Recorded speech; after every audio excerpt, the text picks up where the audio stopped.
नमस्कार। शुरू करते हैं 1857 ईस्वी की क्रांति, है ना। तो बने रहिए मेरे साथ। 1857 1856 में क्या हुआ था, अंग्रेज़ों ने अपनी बंदूक जो थी ब्राउन बेस, उसके स्थान पर नई एनफील्ड राइफल का प्रयोग करने में निर्णय लिया था। ठीक है। और इसके लिए जो कारतूस बनाए जाते थे, उन्हें राइफल में भरने से पहले क्या किया जाता था, मुंह से खोलना पड़ता था। तो इसके लिए सिपाहियों में देखिए क्या हुआ, तो इन कारतूसों में जो था गाय और सूअर की चर्बी मिलाया गया था, ऐसा प्रयोग किया गया था। तो यह चर्बी जो वाला कारतूस था, यही 1857 की क्रांति का प्रमुख कारण बना। 29 मार्च 1857 ईस्वी को मंगल पांडे नामक एक सैनिक ने बैरकपुर में गाय की चर्बी मिले कारतूसों को मुंह से काटने से स्पष्ट मना कर दिया, और उसने लेफ्टिनेंट बाग और जनरल ह्यूसन, इन दोनों को गोली मारकर हत्या कर दी। पूछेगा लेफ्टिनेंट बाग और जनरल ह्यूसन को किसने मारा था, तो हमारे मंगल पांडे ने मारा था। ठीक है। और क्यों, तो यही जो है चर्बी वाला कारतूस की वजह से। वो थे पंडित, और क्या होता था, उनको मुँह से खोलना पड़ता था। तो इसी गुस्सा में आके उन्होंने ये क्या किया, तो गोली मार दिया दोनों को। फलस्वरूप क्या हुआ, उसे गिरफ्तार कर लिया गया मंगल पांडे को, और 8 अप्रैल 1857 को फांसी दे दी गई। पूछता है कि मंगल पांडे को फांसी कब दी गई थी, 8 अप्रैल 1857 को। फांसी पर चढ़ने से पहले मंगल पांडे ने हल्ला बोल का नारा दिया था। फांसी पर चढ़ने से पहले मंगल पांडे ने कौन सा नारा दिया था, हल्ला बोल का नारा दिया था। और मंगल पांडे का जो संबंध था वो 34वां बंगाल नेटिव इन्फेंट्री से था। पूछता है कि मंगल पांडे किस नेटिव इन्फेंट्री से जुड़े हुए थे, तो 34वें नेटिव इन्फेंट्री से जुड़े हुए थे। चलिए आगे देखते हैं। 10 मई 1857 के दिन मेरठ की पैदल टुकड़ी जो थी 20वीं नेटिव इन्फेंट्री 1857 की क्रांति की शुरुआत हुई। ठीक है। और इसी दिन सैनिकों ने दिल्ली के लिए यात्रा शुरू कर दी। 10 मई 1857 के दिन ही क्या हुआ था, तो मेरठ की पैदल टुकड़ी 20वीं नेटिव इन्फेंट्री से क्या हुआ, 1857 की क्रांति की शुरुआत हुई थी। मेरठ से, कहाँ से, तो मेरठ से। ध्यान रखिएगा, कब, 10 मई 1857। 10 मई 1857। और मंगल पांडे को फांसी कब दी गई थी, 8 अप्रैल 1857। तो ऐसे याद मत कर लीजिएगा कि 8 मई को ही हुआ हुआ, नहीं, अप्रैल में हुआ था, है ना। लगभग 32 दिन के बाद, है ना, लगभग में 10 मई 1857 को मेरठ के पैदल टुकड़ी क्या हुआ था, तो 20वीं नेटिव इन्फेंट्री 1857 क्रांति की शुरुआत हुई। और इसी दिन से सैनिकों ने दिल्ली के लिए क्या यात्रा शुरू कर दिया था, है ना। सैनिकों ने दिल्ली के लिए यात्रा शुरू कर दिया था 10 मई को 1857 से, है ना। 20वीं नेटिव इन्फेंट्री के, ध्यान में रखिएगा। आगे बढ़ते हैं, देखिएगा दोस्तों। 1857 में ईस्वी में क्रांति के समय भारत का गवर्नर जनरल लॉर्ड कैनिंग था, और इंग्लैंड के प्रधानमंत्री पार्मस्टन थे। और किस पार्टी से, तो लिबरल पार्टी से थे, ध्यान में रखिएगा।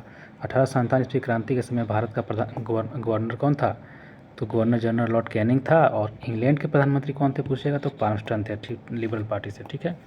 आगे देखिएगा। अंग्रेजी भारतीय सेना का निर्माण जो था 1748 ईस्वी में आरंभ हुआ।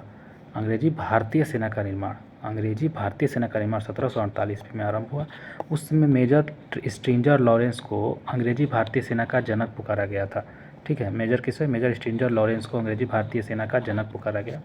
1857 ईस्वी के विद्रोह के पश्चात सेना का पूर्ण रूप से पुनर्गठन किया गया, जिसका मुख्य उद्देश्य एक और विद्रोह न होने देना था। 1857 के विद्रोह के पश्चात सेना का पूर्ण रूप से पुनर्गठन किया गया, और जिसका मुख्य उद्देश्य क्या रखा गया, कि एक और विद्रोह न हो। इसके लिए स्थापित जो है पील कमीशन, इसके लिए स्थापित जो था एक पील कमीशन की रिपोर्ट पर क्या किया गया, सेना में भारतीय सैनिकों की तुलना में, जितना भी भारतीय सैनिक थे उनके तुलना में यूरोपीय सैनिकों का अनुपात क्या किया गया, बढ़ाया गया। भारतीय सैनिकों की तुलना की यूरोपीय सैनिकों के अनुपात को बढ़ाया गया, तथा उच्च सैनिकों पद पर क्या हुआ कि अब भारतीयों की निर्यात नियुक्ति जो है पूर्ण रूप से प्रतिबंधित कर दी गई। जो कि पहले से ही चल रहा था, प्रतिपादित था, उसको पूर्ण रूप से मतलब क्या किया गया, उसको बंद कर दिया गया। भारतीयों की नियुक्ति ऊंचे पद पे नहीं होगा। बंगाल की सेना में यूरोपीय व भारतीय सैनिकों के अनुपात को 1.2 रखा। पूछेगा कि कहाँ का मतलब कौन से सैनिकों के बीच में अनुपात जो रखा गया था 1.2 रखा गया था, तो यूरोप और भारतीय, है ना। जिनमें से क्या हुआ, जो बंगाल की सेना थी, बंगाल की सेना में 1 और 2 रखा गया था। एक कितने थे, एक यूरोपीय होते थे और 2 क्या होते थे, 2 हमारे भारतीय होते थे। वहीं दूसरी तरफ देखा जाए बम्बई और मद्रास में 2:5 रखा गया था। 2 कौन थे, 2 हमारे यूरोपीय थे, और 5 कौन थे, 5 हमारे जो थे बम्बई और मद्रास के सिपाही थे। तो ध्यान में रखिएगा कहाँ पे कम किया गया था, तो जो कम किया गया था वो हमारे बंगाल में कम किया गया था। ठीक ना। आगे देखते हैं दोस्तों। 1857 ईस्वी में क्रांति में बारे में इतिहासकारों का क्या मत है, तो यह भारत का प्रथम स्वतंत्रता संग्राम था। किसने कहा था, बी डी सावरकर ने। किसे कहा था, बी डी सावरकर ने कहा था। यह भारत का क्या है, प्रथम स्वतंत्रता संग्राम था। यह राष्ट्रीय विद्रोह था। किसने कहा था? डिज़रायली ने कहा था।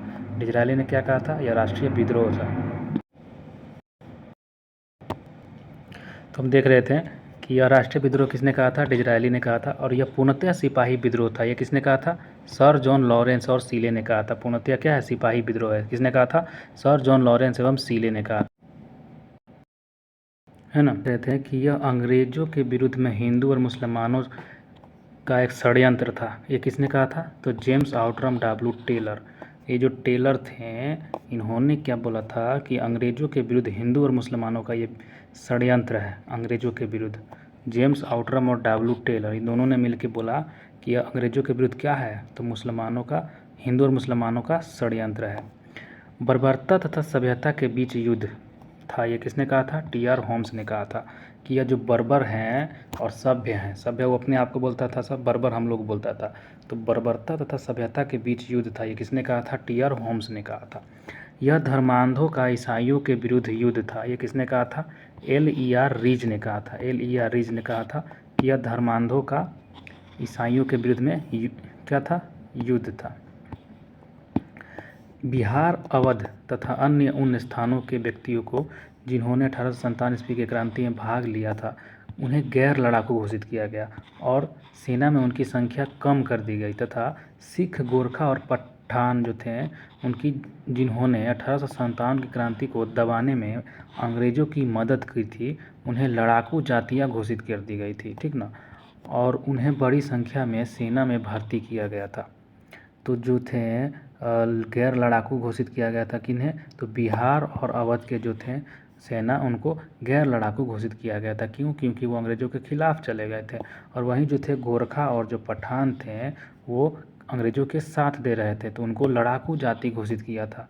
भारतीयों की सेना में ऊंचे से ऊंचा प्राप्त होने वाला पद वो सूबेदार का उन लोगों ने दिया था। सबसे ऊंचा से ऊंचा पद जो होगा वो सूबेदार का होगा। हीरोज ने लक्ष्मीबाई की वीरता से प्रभावित होकर कहा था कि क्रांतिकारियों में वह एक अकेली मर्द थी। हीरोज जो था, इन्होंने लक्ष्मीबाई को क्या दिया था? मर्द की संज्ञा दिया था। बोला था कि ये अकेली ऐसी औरत है जो लड़ते लड़ते मतलब मर गई है, मतलब ये मर्द के जैसी लड़ी है ना। देखिएगा, हम लोग देखते हैं कि 1857 क्रांति की प्रमुख केंद्र तो कौन कौन सी जगह पे कौन कौन, तो देखिए दिल्ली से जो थे वो बहादुर शाह जफर और बख्त खान जो थे, ये सैन्य नेतृत्व कर रहे थे, भारतीय नायक। ठीक है, दिल्ली से कौन थे? बहादुर शाह जफर थे। और इधर से बख्त खान सेना नेतृत्व करने वाले कौन थे? बख्त खान थे। और देखिए विद्रोह की तिथि देखिए 11 से 12 मई 1857। तो 57 तो होगा ही होगा, इसमें से हम लोग को मेन है क्या? 1112 मई है ना, 11 से 12 मई।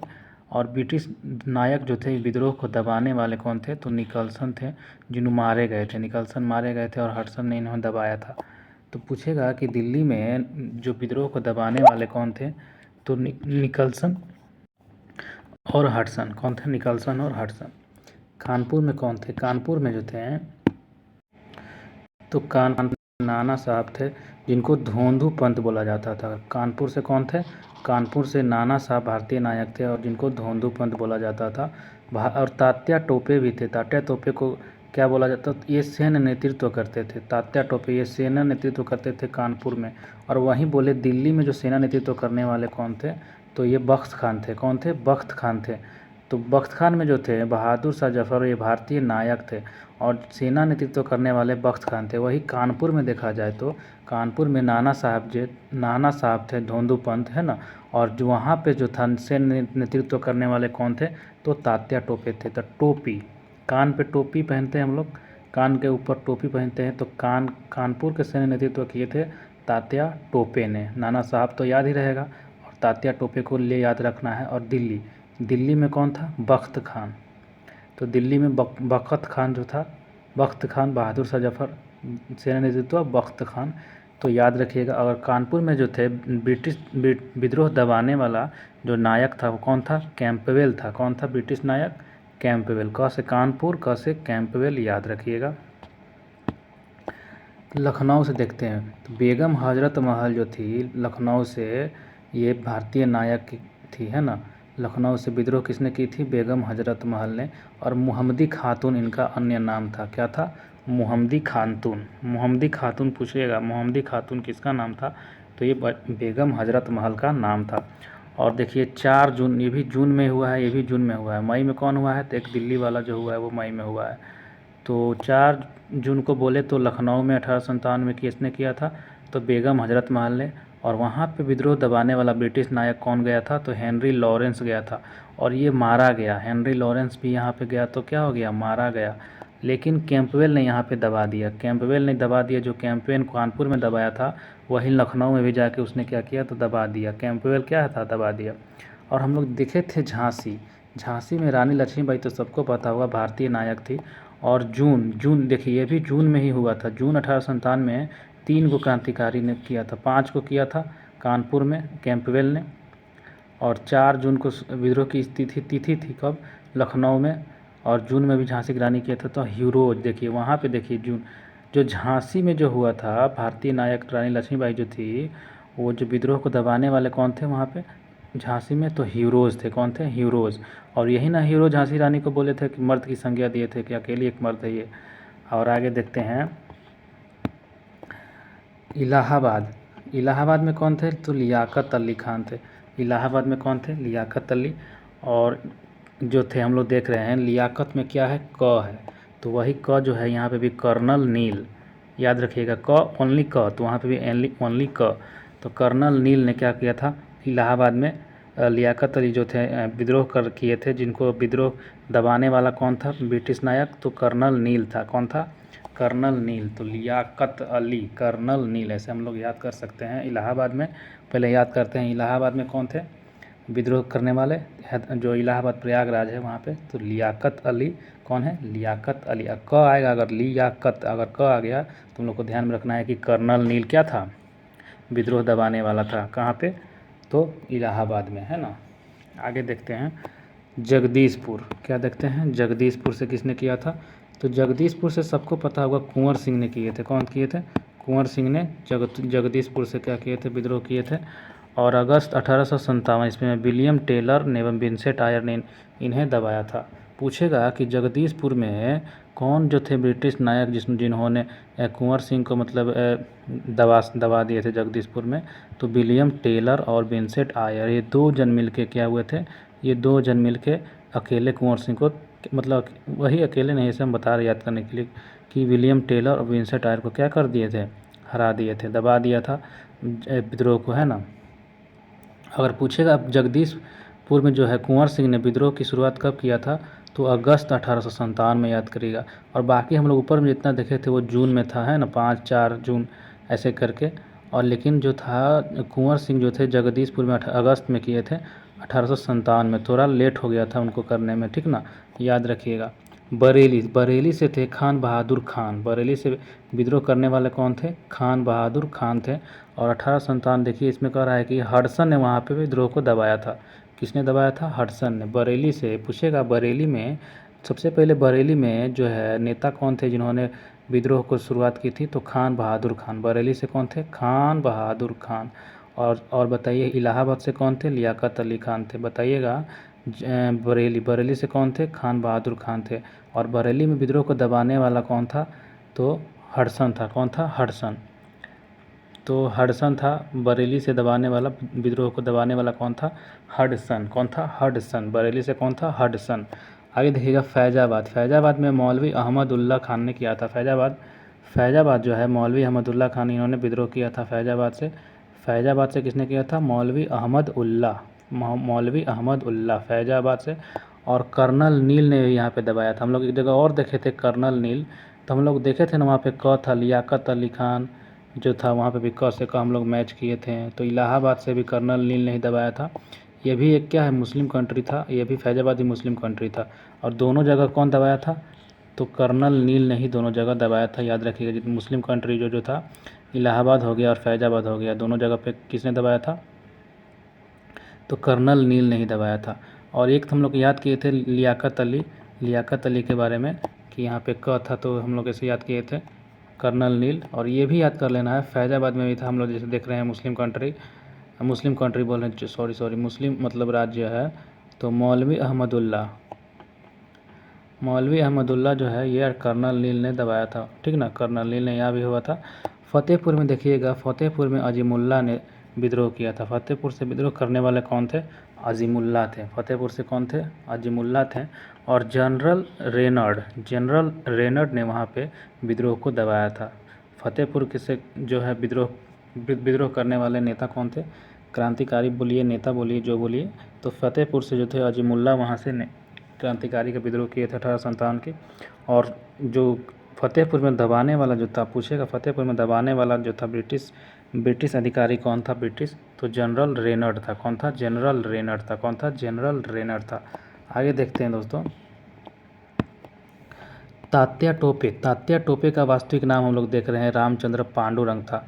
तात्या टोपे वही कानपुर वाला हम लोग बताया था ना अभी कि तात्या टोपे जो है किधर गया, यहाँ पे देखिए कानपुर नाना साहब जो था, तात्या टोपे सैन्य नेतृत्व कर रहा था कानपुर से। वही तात्या टोपे का वास्तविक नाम रामचंद्र पांडुरंग था। वहीं हम लोग नाना साहब का देखें तो धोंधू पंत बोलते थे।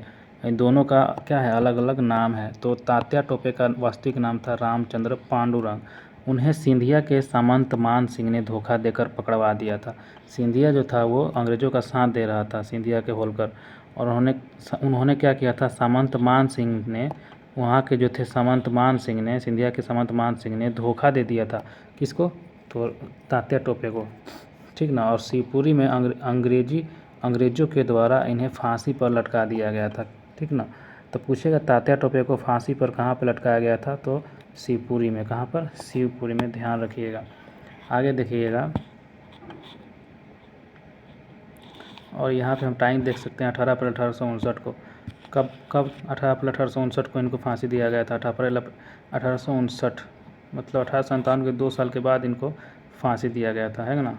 आगे देखते हैं, बेगम हजरत महल का जन्म 1820 और मृत्यु 1879 में नेपाल में हुआ था। बेगम हजरत महल का जन्म पूछेगा तो 1820 में, ठीक है। और मृत्यु पूछे तो मृत्यु 1879 में नेपाल में हुआ। उन्हें काठमांडू के जामा मस्जिद जो है मैदान में दफनाया गया था। उन्हें कहाँ दफनाया गया था? काठमांडू के जामा मस्जिद नेपाल में मैदान में दफनाया गया था। काठमांडू जो है नेपाल की राजधानी, और वहाँ की में जामा मस्जिद है। कौन है? जामा मस्जिद है। जामा मस्जिद में मैदान में उन्हें दफनाया गया था। आगे देखते हैं, भारत का स्वतंत्रता संघर्ष जो है महत्वपूर्ण तथ्य। तो पहला अंग्रेज विरोधी संघर्ष जो था सन्यासियों के द्वारा किया गया था। पूछेगा सबसे पहले जो था अंग्रेज के विरोधी में संघर्ष किसने किया था? तो सन्यासियों ने किया था। किसने किया था? सन्यासियों ने किया था सबसे पहले, है ना। 1887 ईस्वी में दादा भाई नौरोजी ने इंग्लैंड में भारतीय सुधार समिति की स्थापना की। 1887 का बात है। दादा भाई नौरोजी ने क्या किया था 1887 में? तो इंग्लैंड में। कहाँ पर? इंग्लैंड में भारतीय सुधार समिति की स्थापना की। कहाँ पर? इंग्लैंड में। दादा भाई नौरोजी ने इंग्लैंड जाके भारतीय सुधार समिति की स्थापना कब की? 1887। तो याद रखिएगा, पीछे पीछे बोलते रहिए। 1887 में जो है दादा भाई नौरोजी ने इंग्लैंड में जाकर भारतीय सुधार समिति की स्थापना की। तो भारत को सुधारने के लिए भारतीय सुधार समिति की स्थापना किसने की? दादा भाई नौरोजी ने की। कहाँ पे की? इंग्लैंड में की। कहाँ पे की? इंग्लैंड में जाके की। कब की? 1887 में की। 1887 ईस्वी के बाद ब्रिटिश सरकार का रुख जो था कांग्रेस के प्रति कठोर होता चला गया था। उसके बाद क्या हुआ? धीरे धीरे ब्रिटिश जो सरकार था कांग्रेस में होने के लिए तो ब्रिटिश ही ने बनाया था कांग्रेस को। किस लिए बनाया था? कि हम लोग उसके सहारे क्या कर सकते हैं, अपना बातों को हम लोग पब्लिक तक पहुंचा सकते हैं कांग्रेस के सहारे। तो ऐसे ही बनाया गया था, इसका गठन किया गया था। लेकिन बाद में जब 1887 हुआ, उस 85 में तो इसका राष्ट्र गठन ही हुआ था 1885 में। और 1887 में क्या हुआ? 2 साल के बाद ब्रिटिशों का क्या हुआ? इसका रुख कांग्रेस की कठोर होता चला गया, ठीक ना। और नौरोजी दत्त और दिनसाला वाचा ने धन निष्कासन के सिद्धांत का प्रतिपादन किया था। किसने? दादा भाई नौरोजी ने। और जो थे दत्त और वाचा ने क्या दिया था? ब्रह्मदत्त और दिनसाला वाचा। धन निष्कासन का सिद्धांत देने वाले कौन कौन थे? तो सबसे पहले नौरोजी साहब, दादा भाई नौरोजी को हम लोग बोलते हैं, फिर उसके बाद दत्त, उसके बाद दिनसाला वाचा। दादा भाई नौरोजी ने धन का निष्कासन सिद्धांत का वर्णन अपनी पुस्तक property and on British rule in India में किया था। दादा भाई नौरोजी ने धन का जो पलायन सिद्धांत का वर्णन कौन सी पुस्तक में? तो poverty and on British rule in India में किया था। ध्यान रखिएगा। आगे देखते हैं, ब्रिटिश हाउस ऑफ कॉमन्स का चुनाव लड़ने वाले प्रथम भारतीय WC बनर्जी थे, जो चुनाव क्या हो गए थे, हार गए थे।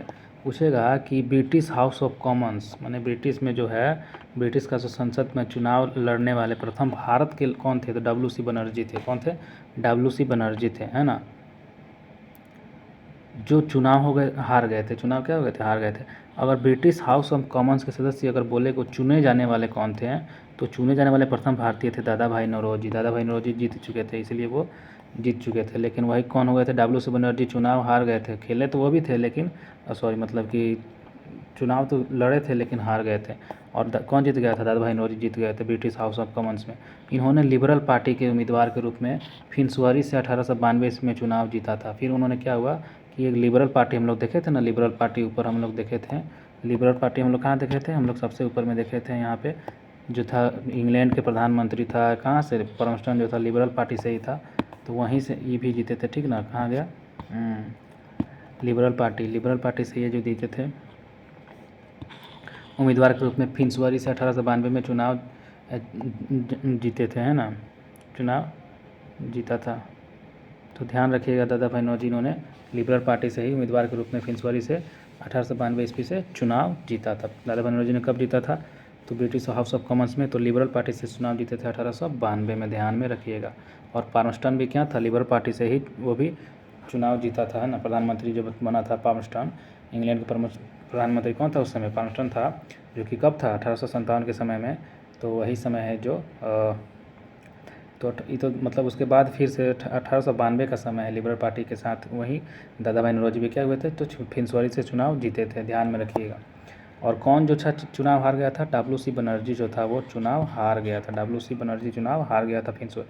और ये भी कहाँ से लड़ रहा था, तो ब्रिटिश हाउस ऑफ कॉमन्स के चुनाव लड़ने के लिए भारत से गए थे WC बनर्जी, वो जो कि चुनाव हार गए थे। जीते कौन थे, दादा भाई नौरोजी। दादा भाई नौरोजी बहुत एजेड थे ना, तो इनके पास बहुत ज़्यादा नॉलेज था, तो इन्होंने क्या हुआ, जीत हासिल किया। और लॉर्ड कर्जन ने 20 जुलाई 1905 को बंगाल विभाजन के निर्णय की घोषणा की। पूछता है कि बंगाल विभाजन के निर्णय की घोषणा लॉर्ड कर्जन ने तो किया था, लेकिन कब किया था, तो 20 जुलाई 1905 को किया था। 20 जुलाई 1905 को किया था बंगाल विभाजन के निर्णय की घोषणा। तो पूछता है घोषणा कब किया था, तो 20 जुलाई 1905 को। भी पूछेगा कि लागू कब किया गया था, तो हम लोग आगे भी देखते हैं। बंगाल विभाजन के विरोध में 7 अगस्त 1905 को कलकत्ता के टाउन हॉल में स्वदेशी आंदोलन की घोषणा की गई। जो बंगाल विभाजन हुआ उसी के विरोध में 7 अगस्त 1905 को, कब, 7 अगस्त 1905 को कलकत्ता के टाउन हॉल में स्वदेशी आंदोलन की घोषणा की गई।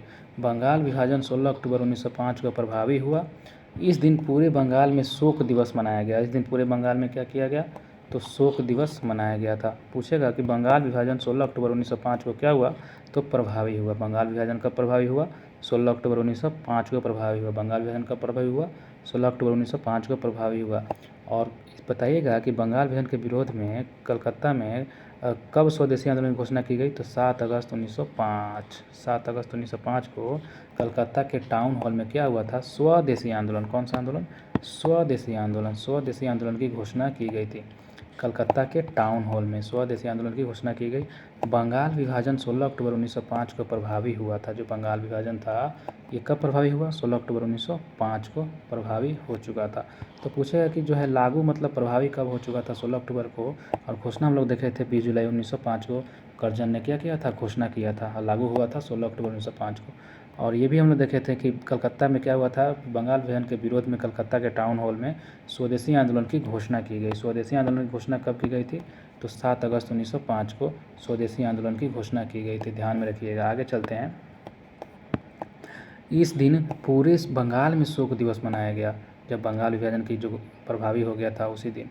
तो पूछेगा घोषणा के समय कि प्रभावी के समय, तो प्रभावी हुआ था उस समय, शोक दिवस मनाया गया। रविंद्रनाथ टैगोर ने रक्षा दिवस मनाने की घोषणा की। किसने, रविंद्रनाथ टैगोर ने रक्षा दिवस मनाया था। और क्या हुआ था, हम लोग उसी समय देखे थे, अपने हाथों पे राखी बांधे थे। देखिए आगे लिख रहा है कि हिंदू मुसलमानों ने आपसी एकता प्रदर्शित करने के लिए एक दूसरे के हाथों में धागे बांधे और स्वदेशी आंदोलन में वंदे मातरम कह के विभाजन नहीं चाहिए और बंगाल एक है आदि नारे लगाए गए थे, ठीक ना। स्वदेशी आंदोलन जो था इसकी घोषणा किए गए थे 7 अगस्त 1905 को। फिर से बता रहे हैं, स्वदेशी आंदोलन की घोषणा 7 अगस्त 1905 को किया गया था ना।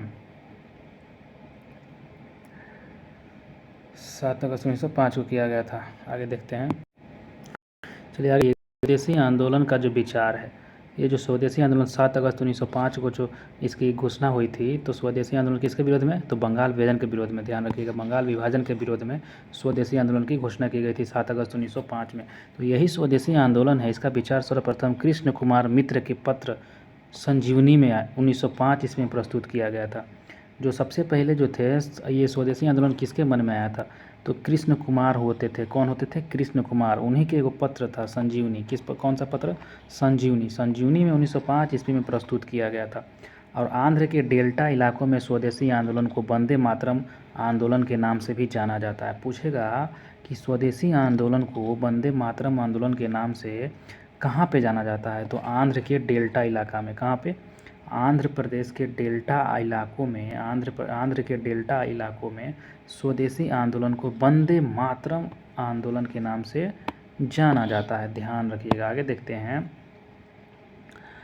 स्वदेशी आंदोलन जो था 7 अगस्त 1905 को हुआ था। ध्यान में रखिएगा। दिल्ली के नेतृत्व सैयद हैदर राजा। जो स्वदेशी आंदोलन का दिल्ली में नेतृत्व कौन कर रहे थे? तो अब देखिएगा, दिल्ली में नेतृत्व कौन किए थे? सैयद हैदर राजा किए थे।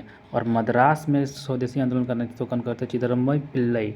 चिदम्बरम पिल्लई नाम से ही लग जाएगा आपको। चिदम्बरम पिल्लई जो थे, चिदम्बरम पिल्लई मद्रास से किए थे। पूना व मुंबई में तिलक ने किया था। पूना और मुंबई में किसने किया था? बाल गंगाधर तिलक ने स्वदेशी आंदोलन का नेतृत्व। पूना और मुंबई, बोलिए एक ही बात है, मुंबई पूना में एक है ना। तो तिलक ने किया था, बाल गंगाधर तिलक ने। पंजाब में पूछेगा तो लाला लाजपत राय ने किया था। पंजाब में किसने किया था? लाला लाजपत राय ने किया था पंजाब में। स्वदेशी आंदोलन के दौरान निकाले गए प्रमुख समाचार पत्र थे वंदे मातरम। अंग्रेजी भाषा का यह समाचार पत्र या अखबार अरविंद घोष द्वारा निकाला गया था, है ना। स्वदेशी आंदोलन के दौरान जो था, निकाले गए प्रमुख समाचार पत्र कौन से थे? तो वंदे मातरम। पूछेगा कि वंदे मातरम कब निकाला गया? तो स्वदेशी आंदोलन के समय में जो है वंदे मातरम निकाला गया। और ये जो वंदे मातरम है, अंग्रेजी भाषा का यह समाचार पत्र है। कैसा है? अंग्रेजी भाषा में लिखा जाने वाला एक समाचार पत्र था, अखबार था। और जो है ये अरविंद घोष द्वारा निकाला गया था। वंदे मातरम जो था किसके द्वारा निकाला गया था? अरविंद घोष द्वारा निकाला गया। युगांतर, युगांतर देखते हैं। युगांतर जो है ये बंगाल से प्रकाशित एक समाचार पत्र क्रांतिकारी विचारधाराओं के प्रचार प्रसार के लिए प्रसिद्ध था। युगांतर, है ना। तो देखते हैं आगे कि जो है हम लोग देख रहे थे युगांतर के बारे में कि बंगाल से प्रकाशित यह जो समाचार पत्र है क्रांतिकारी विचारधारा के प्रचार प्रसार के लिए प्रसिद्ध था। युगांतर किस लिए प्रसिद्ध था? क्रांतिकारी विचारधारा को बढ़ाने के लिए प्रसिद्ध था। और यह बंगाल से प्रकाशित होता था युगांतर। और पूछेगा वंदे मातरम किसने लिखा था? तो अरविंद घोष द्वारा निकाला गया था ये। और कैसा था? अंग्रेजी की नेपाली की बंगाला, तो अंग्रेजी भाषा में निकाला गया था ये समाचार पत्र वंदे मातरम, ठीक ना। इंग्लिश में लिखा जाता था वंदे मातरम। स्वदेशी आंदोलन के दौरान निकाले गए थे, ठीक ना। याद रखिएगा। नीचे चलते हैं हम लोग। द बंगाली यह समाचार पत्र था सुरेंद्र नाथ बनर्जी के द्वारा प्रकाशित किया गया था।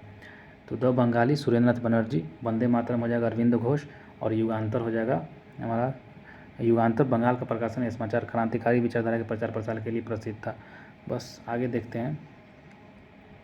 अमृत बाजार पत्रिका जो है, अमृत बाजार पत्रिका, यह समाचार पत्र शिशिर कुमार घोष और माता मोतीलाल घोष, क्या लिखा है? मोतीलाल घोष, हाँ, शिशिर कुमार घोष और मोतीलाल घोष द्वारा प्रकाशित किया गया था। तो अमृत बाजार पत्रिका, अमृत बाजार में से अमृत कौन लेके आए? तो दो आदमी लेके आए। एगो शिशिर कुमार घोष लेके आए, घूसा मार दिए जाके अमृत बाजार, अमृत लेके आए बाजार से। और मोती लाल घोष, यो घूसा मारे और क्या लेके आए? अमृत बाजार पत्रिका। ऐसे याद करने के लिए बस, शिशिर कुमार घोष और मोतीलाल घोष द्वारा प्रकाशित किया गया था अमृत बाजार पत्रिका। संध्या, इसका प्रकाशन बारिंद्र कुमार घोष ने किया था। अभी घूसा तो नहीं मारेंगे ना, इनको भी घूसा मत मारवा दीजिएगा, डायरेक्ट याद रखिएगा। शिशिर कुमार घोष और मोतीलाल घोष हमारा अमृत बाजार पत्रिका से रिलेटेड है। और संध्या जो है वो बारिंद्र कुमार घोष से इनका प्रकाशन किया था, इसे याद रखिएगा। संध्या का प्रकाशन करने वाले कौन थे? बारिंद्र कुमार घोष ने किया था। चलिएगा हम लोग याद करते हैं। संध्या का प्रकाशन बारिंद्र कुमार घोष, शिशिर कुमार घोष, मोतीलाल घोष ने किसका प्रकाशन किया था? तो अमृत बाजार पत्रिका का। अमृत बाजार पत्रिका का शिशिर कुमार घोष और मोतीलाल घोष। मोती से क्या मिल गया? अमृत मिल गया। और शिशिर के गए और अमृत लेके आ गए, दोनों आदमी को मिल गया, है ना। संध्या के समय में बारिंद्र बारिंद्र कुमार घोष, ऐसे याद रखिएगा। संध्या प्रकाशन बारिंद्र कुमार घोष। 1906 में कलकत्ता में हुए कांग्रेस के अधिवेशन की अध्यक्षता, जो 1906 में हुआ था कलकत्ता में, कौन सा, तो कांग्रेस के अधिवेशन की अध्यक्षता करते हुए दादा भाई नौरोजी ने पहली बार स्वराज की मांग प्रस्तुत की। पूछेगा कि कांग्रेस के जो अधिवेशन हो रहा था इसकी अध्यक्षता करते हुए दादा भाई नौरोजी ने सबसे पहली बार स्वराज की मांग की थी। किसने की थी? दादा भाई नौरोजी ने पहली बार कब की थी? तो ये 1906 में की थी। कब की थी? 1906 में की थी। कहाँ पर? कलकत्ता में हुआ जो कांग्रेस का अधिवेशन हुआ था 1906 में।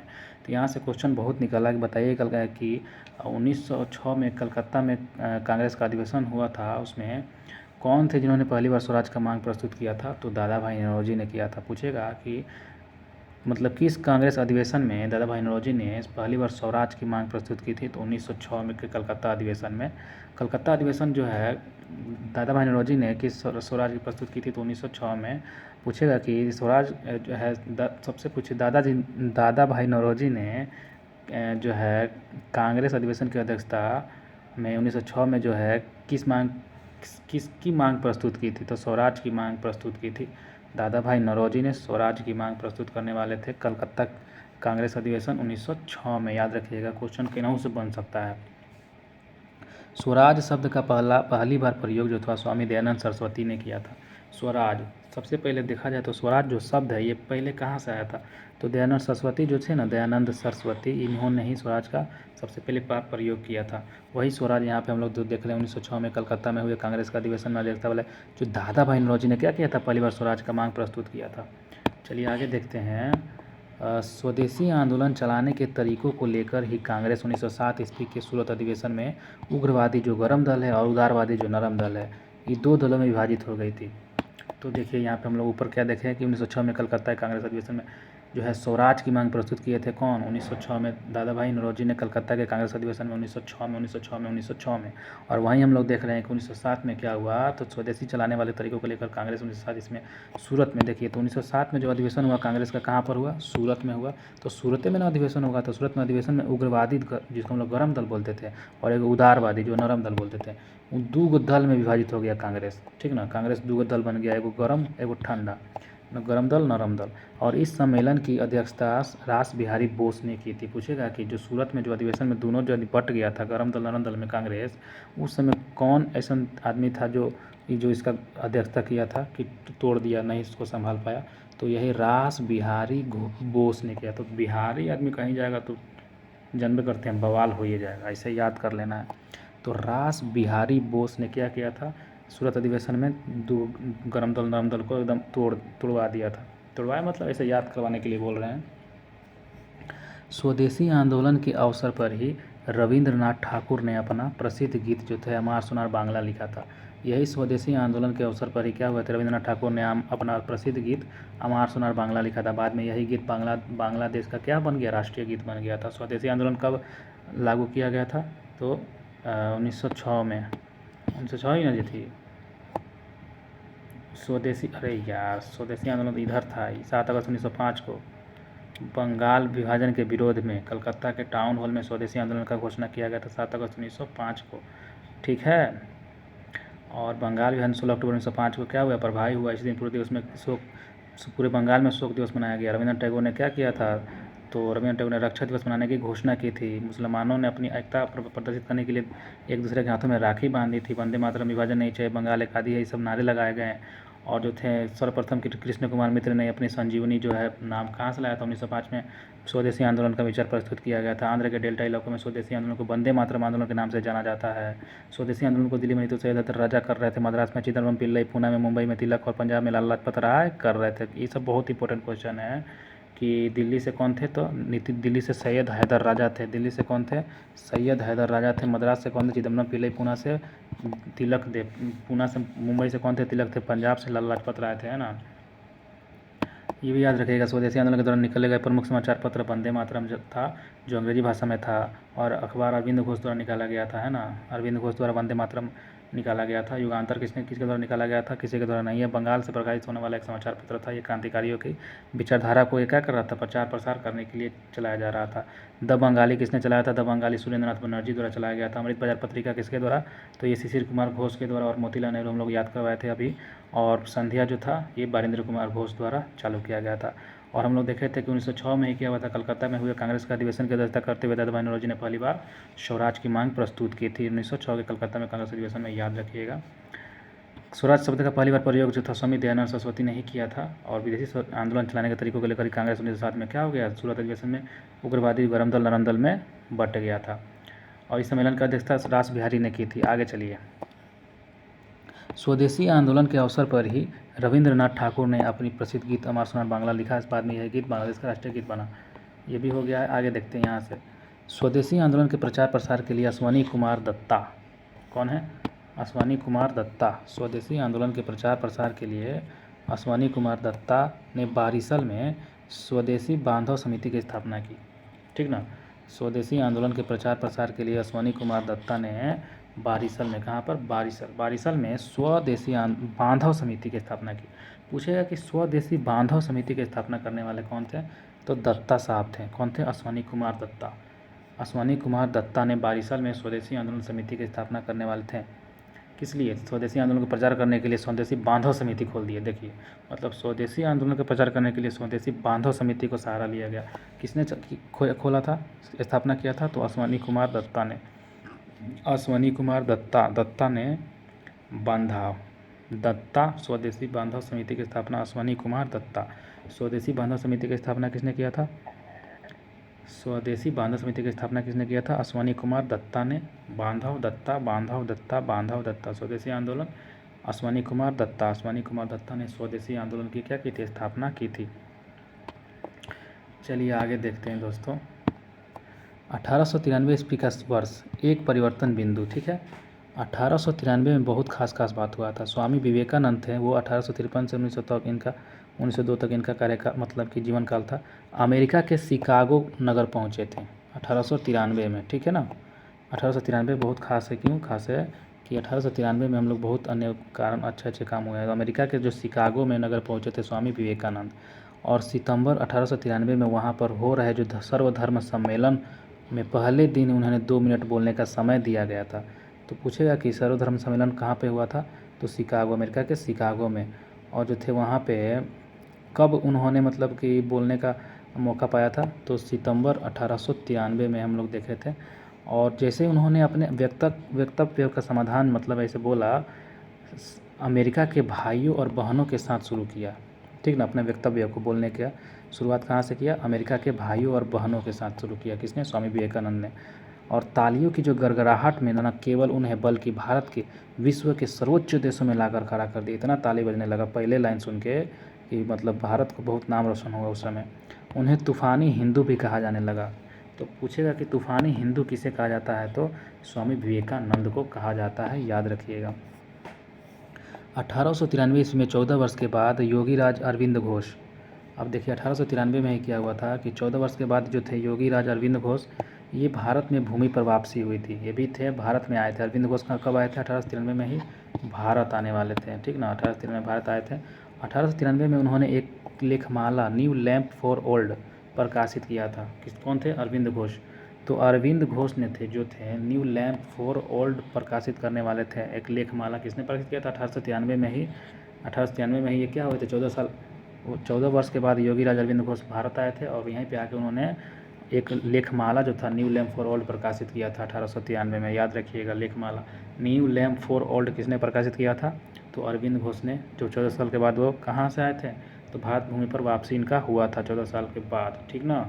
तो इसीलिए भी इम्पोर्टेंट है अरविंद घोष के। और न्यू लैम्प फॉर ओल्ड किसने लिखा था? तो यही अरविंद घोष ने। अब देखिएगा 16 नवंबर 1893 को क्या हुआ था कि एनी बेसेंट जो है, एनी बेसेंट ये भारत आई, ये भी भारत आई थी। तो योगीराज अरविंद घोष के साथ साथ ये भी भारत आई थी। ठीक ना? और वे वाराणसी शहर में रहने लगी। कहाँ पे? बनारस शहर उनको इतना अच्छा लगा कि वहीं रहने लगी एनी बेसेंट। उन्होंने भारतीयों से कहा कि मैं हृदय से तुम्हारे साथ हूँ और संस्कृति से भी मैं तुम्ही लोगों में से एक हूँ। कौन बोले थे? एनी बेसेंट बोली थी, है ना? 1893 ईस्वी में महात्मा गांधी जो थे अब्दुल्ला सेठ नामक व्यापारी के मुकदमे में दक्षिण अफ्रीका गए थे। देखिए 1893 में एक और बात हुआ था, इस समय महात्मा गांधी जो थे अब्दुल्ला सेठ नामक एक व्यापारी था, उसी के मुकदमे में दक्षिण अफ्रीका चले गए थे। तो बताइए व्यापारी के लिए भी गांधी जी कहाँ चले गए, तो मुकदमा के लिए दक्षिण अफ्रीका पहुँच गए। वो अब्दुल्ला सेठ नामक जो व्यापारी था, इन्हीं के मुकदमे के लिए गांधी जी चले गए। बताइए 1893 में। तो गांधी जी चल गया, 2 आदमी आए हैं 1893 में। कौन कौन? योगीराज अरविंद घोष और एनी बेसेंट। और 1893 में एक और क्या हुआ था, वही सर्वधर्म सम्मेलन में भी भाग लिए थे हमारे दयानंद सरस्वती। आगे देखते हैं दोस्तों, क्रांतिकारी गतिविधियों की दृष्टि से भी 1893 में का वर्ष जो है बहुत महत्वपूर्ण है। क्यों? क्योंकि नासिक में जो है चापेकर बंधु ने एक गुप्त संस्था जिसको society for removal of obstacles to the Hindu religion स्थापित की थी। क्रांतिकारी गतिविधियों की दृष्टि से 1893 क्यों प्रसिद्ध है? क्योंकि नासिक में चापेकर बंधु जो थे उन्होंने एक गुप्त संस्था का नाम क्या था? Society for the removal of obstacles to the Hindu religion स्थापित किया। Society for the removal of obstacles to the Hindu religion स्थापित करने वाले कौन से थे? तो नासिक के चापेकर बंधु थे। कौन थे? नासिक के चापेकर बंधु थे, याद रखिएगा दोस्तों, है ना। इसको थोड़ा कलर ले लेते हैं, देखते हैं। चलिए आगे देखते हैं दोस्तों, बंगाल में क्रांतिकारियों का पहला प्रमुख संगठन अनुशीलन समिति था, जिसकी स्थापना 24 मार्च 1903 को हुई थी, है ना। बंगाल में क्रांतिकारियों का पहला प्रमुख संगठन कब हुआ था? अनुशीलन समिति था, जिसकी स्थापना 24 मार्च 1903 को हुई थी, है ना। अनुशीलन समिति था, इससे बढ़िया यही है। चलिए, संस्थापन का अनुरोध पर बैरिस्टर प्रथमनाथ मित्र इसका नेतृत्व संभाला था और इसका मुख्यालय कलकत्ता में था। फिर से देखिए, ध्यान दीजिएगा दोस्तों, बंगाल में क्रांतिकारियों का पहला प्रमुख संगठन अनुशीलन समिति था। बंगाल में जो क्रांतिकारी थे उनका पहला प्रमुख संगठन अगर देखा जाए तो अनुशीलन समिति था, जिसकी स्थापना 24 मार्च 1903 को हुई थी। पूछेगा कि अनुशीलन समिति जो था इसकी स्थापना कब हुई थी? 24 मार्च 1903 को हुई थी। कब हुई थी? 24 मार्च 1903 को हुई थी। बंगाल में क्रांतिकारियों का जो पहला प्रमुख संगठन अनुशीलन समिति को कहा जाता है। किस समिति को कहा जाता है? अनुशीलन समिति को कहा जाता है, और जिसकी स्थापना हुई थी 24 मार्च 1903 को। कब हुई थी? 24 मार्च 1903 को, याद रखिएगा, 24 मार्च 1903 को अनुशीलन समिति की क्या हुई थी? स्थापना हुई थी। संस्थापकों के अनुरोध पर बैरिस्टर प्रथमनाथ मित्र जिसको बोलते हैं, इसका नेतृत्व संभाला था। बैरिस्टर प्रथमनाथ कौन थे? मित्र थे। इनका नेतृत्व कौन संभाला था? तो बैरिस्टर प्रथमनाथ मित्र। इसका मुख्यालय जो है कलकत्ता में था। इसके प्रथम कार्यकारिणी के 5 सदस्य थे। प्रथमनाथ मित्र ये जो थे अध्यक्ष, प्रथमनाथ मित्र क्या होते थे? अध्यक्ष थे उस समय। और चित्तरंजन दास एवं अरविंद घोष और सुरेंद्रनाथ ठाकुर ये कोषाध्यक्ष थे, ठीक ना। तो 4 आदमी लोग देख लिए थे। प्रथमनाथ जो अध्यक्ष थे, चित्तरंजन दास और अरविंद घोष, सुरेंद्रनाथ ठाकुर चौथे नंबर पे। सुरेंद्रनाथ ठाकुर कौन थे? कोषाध्यक्ष थे। अरविंद घोष कौन थे? उपाध्यक्ष थे। तो एक अध्यक्ष होगा, एक उपाध्यक्ष होगा, एक कोषाध्यक्ष होगा। प्रथमनाथ मित्र अध्यक्ष हो जाते हैं, प्रथमनाथ मित्र क्या होते हैं? अध्यक्ष हो जाते हैं। अरविंद घोष उपाध्यक्ष हो जाते हैं, सूर्यनाथ मित्र कोषाध्यक्ष हो जाते हैं। तो ये क्वेश्चन कहीं से पूछ सकता है कि बताइएगा कि उपाध्यक्ष कौन था? अरविंद घोष था। बताइएगा कि अध्यक्ष कौन था? और प्रथमनाथ मित्र था। और अनुशीलन समिति के बारे में कहा जा रहा है। और बताइएगा सुरेंद्रनाथ जो थे वो क्या थे? अध्यक्ष की, उपाध्यक्ष की, कोषाध्यक्ष की, सचिव क्या थे? तो कोषाध्यक्ष थे। और इसमें थी एक सिस्टर निवेदिता, लेडीज़ भी थी, जो कार्यकारिणी की सदस्यता थी। सिस्टर निवेदिता को भी नहीं भूलना है, 4 मेल और 1 फीमेल, है ना। तो सिस्टर निवेदिता थी। ये अनुशीलन समिति के बारे में कह रहा है ना। अनुशीलन समिति की स्थापना कब हुई थी? 24 मार्च 1903 को। तो से 24 मार्च 1903 है ना, अनुशीलन समिति। तो याद रखिएगा, अनुशीलन समिति 24 मार्च 1903 को हुआ था। चलिए आगे देखिएगा, हम लोग देख लिए इसमें प्रथमनाथ मित्र मित्र जिसको बोलते हैं अध्यक्ष थे। चित्तरंजन दास क्या थे? चित्तरंजन दास कुछ नहीं थे। अरविंद घोष उपाध्यक्ष थे। सूर्यनाथ ठाकुर कोषाध्यक्ष थे। और चित्तरंजन दास कुछ थे? चित्तरंजन दास कुछ नहीं थे। आगे देखिएगा, अनुशीलन 1906 में अनुशीलन समिति का पहला सम्मेलन जो था वो कोलकाता में हुआ। 3 साल के बाद 1906 में हुआ था। अनुशीलन समिति का पहला सम्मेलन कहाँ पर हुआ था जी? कोलकाता में हुआ था। और अनुशीलन समिति का मुख्य उद्देश्य क्या था? खून का बदला खून। आगे चलकर बारिंद्र कुमार घोष जो थे, मतलब बहुत कड़क मिजाज का ये सब चल रहा है लग रहा है गठन। तो बारिंद्र कुमार घोष, अविनाश भट्टाचार्य और भूपेंद्र नाथ दत्त, इनका जो गुट था अनुशीलन समिति पर प्रभावी हो गया और उन्होंने आंदोलन को और उग्रता प्रदान कर दी, है ना। कौन कौन इनके चलते और उग्रता प्रदान हो गया? तो बारिंद्र कुमार घोष, अविनाश भट्टाचार्य और भूपेंद्र नाथ दत्त, इन तीनों से और गुट क्या हो गया? मजबूत बना और आगे चल के यही उग्र हो गया था अनुशीलन समिति।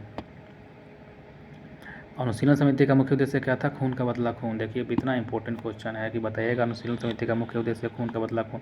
ये भी पूछ सकता है खून का बदला खून कौन समिति का उद्देश्य था? तो अनुशीलन समिति का। अनुशीलन समिति का हम लोग हल्का में ले रहे हैं, नाम है सस्ता लेकिन सीलन नहीं है इसमें, कुछ बहुत हार्ड है अनुशीलन समिति। अनुशीलन, सीलन एक भी नहीं है इसमें ना, ऐसे याद करने के लिए बता रहे हैं। 1903 में हुआ था। प्रथम नाथ मित्र इसके क्या थे? अध्यक्ष थे। 24 मार्च 1903 याद रखना है। इससे पहले हम लोग चलते हैं नीचे, देखते हैं।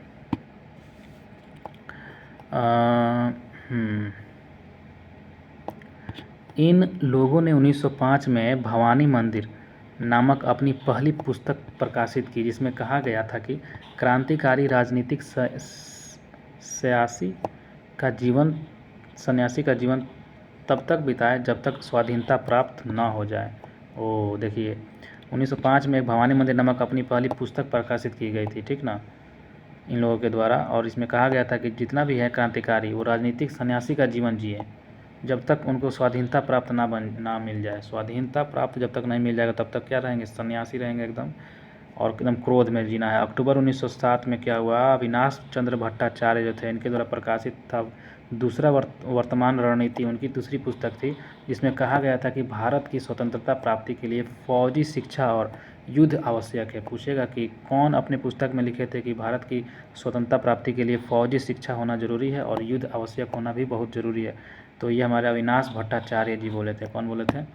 अविनाश भट्टाचार्य द्वारा प्रकाशित था, वर्तमान रणनीति में लिखा गया था। इनकी जो दूसरी पुस्तक थी, पहली पुस्तक कौन थी? हम लोग ऊपर देखे थे, पहली पुस्तक भवानी मंदिर थी। पहली पुस्तक कौन थी? भवानी मंदिर। और दूसरी पुस्तक वर्तमान रणनीति, अविनाश चंद्र भट्टाचार्य का पुस्तक है। अविनाश चंद्र भट्टाचार्य का पुस्तक है। कौन सा पुस्तक है? वर्तमान रणनीति। और यही वर्तमान रणनीति में क्या लिखा गया था? तो भारत की स्वतंत्रता की प्राप्ति के लिए फौजी शिक्षा और युद्ध आवश्यक है। वर्तमान में अभी क्या चाहिए? स्वतंत्र होने के लिए फौजी शिक्षा चाहिए और क्या चाहिए? युद्ध आवश्यक है। कब का बात है ये सब? 1907 का बात है, ध्यान रखिएगा। 1903 में क्या हुआ था? तो ये जो था 1903 में जो था, इसकी क्या हुई थी? स्थापना हुई थी अनुशीलन समिति की। 24 मार्च 1903 को अनुशीलन समिति, ध्यान रखिएगा, अनुशीलन समिति। हम लोग सीलन से याद किए थे, सीलन थोड़ा सा भी नहीं है। 24 मार्च 1903 को 24, और इसमें बहुत क्रोध था और जितने भी लोग थे सब एकदम क्रोधित थे। आगे देखिएगा, अनुशीलन समिति ने हेमचंद्र दास कानूनगो को पेरिस भेजा, जिसने रूसी क्रांतिकारी निकोलस सनफ्रांसिस्को से बम बनाना सीखा था। पूछेगा कि अनुशीलन समिति ने किसे पेरिस भेजा और क्यों भेजा? तो रूसी क्रांतिकारी थे जो निकोलस सनफ्रांसिस्को, उनसे बम बनाना सीख ले।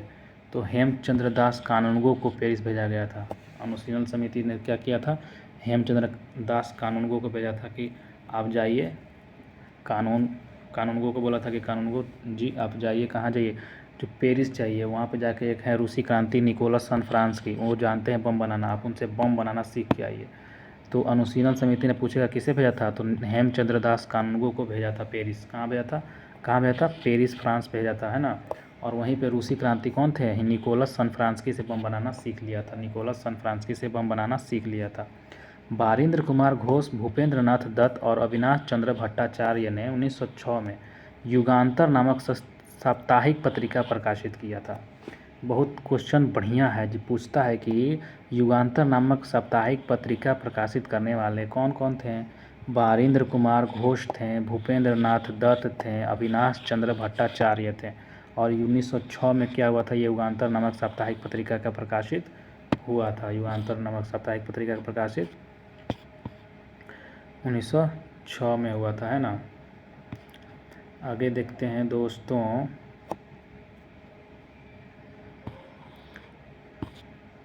वही युगांतर हम लोग यहाँ पे देखे थे, हमको याद आया ना।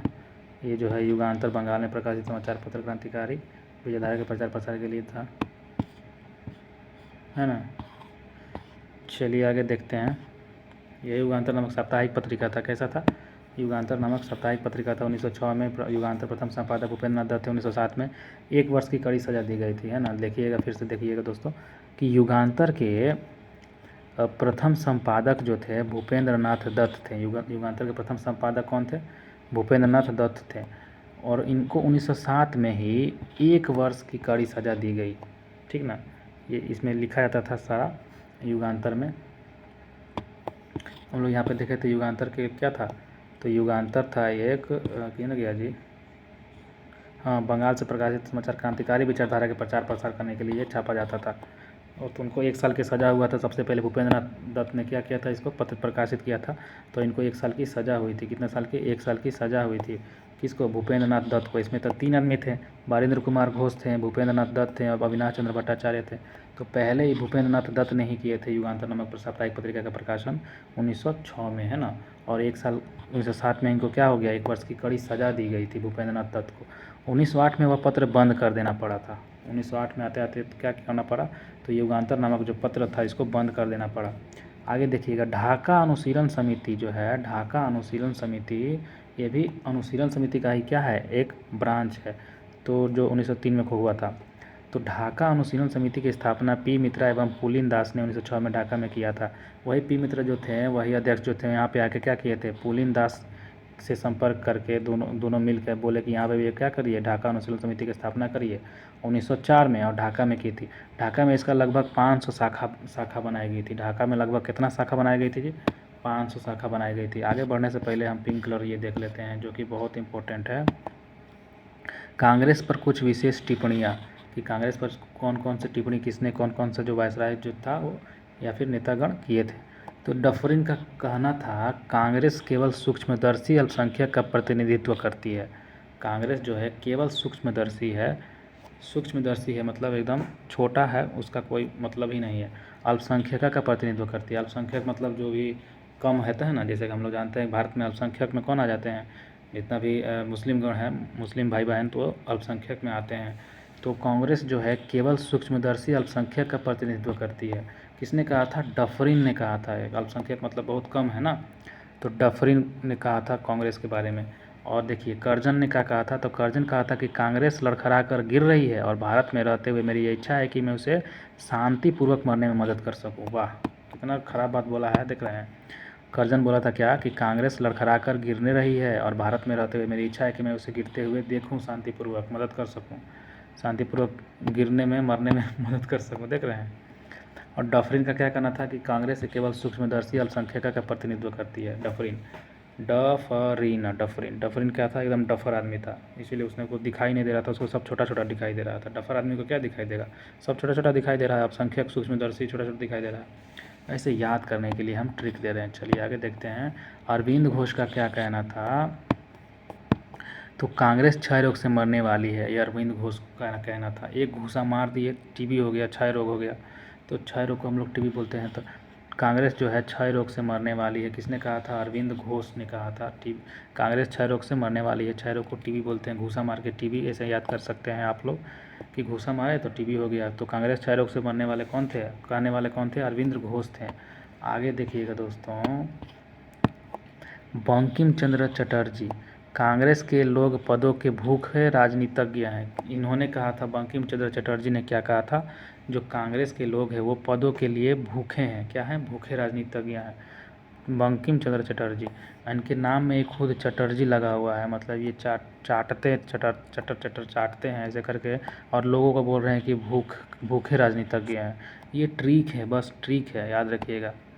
तो किसने कहा था? बंकिम चंद्र चटर्जी ने ही कहा था कि कांग्रेस के लोग पदों के भूखे राजनीतिज्ञ हैं। भूखा मतलब कोई भूखा रहेगा तो ज़्यादा चटाएगा, उसका मतलब चटर चटर करेगा खाने के पीने के लिए।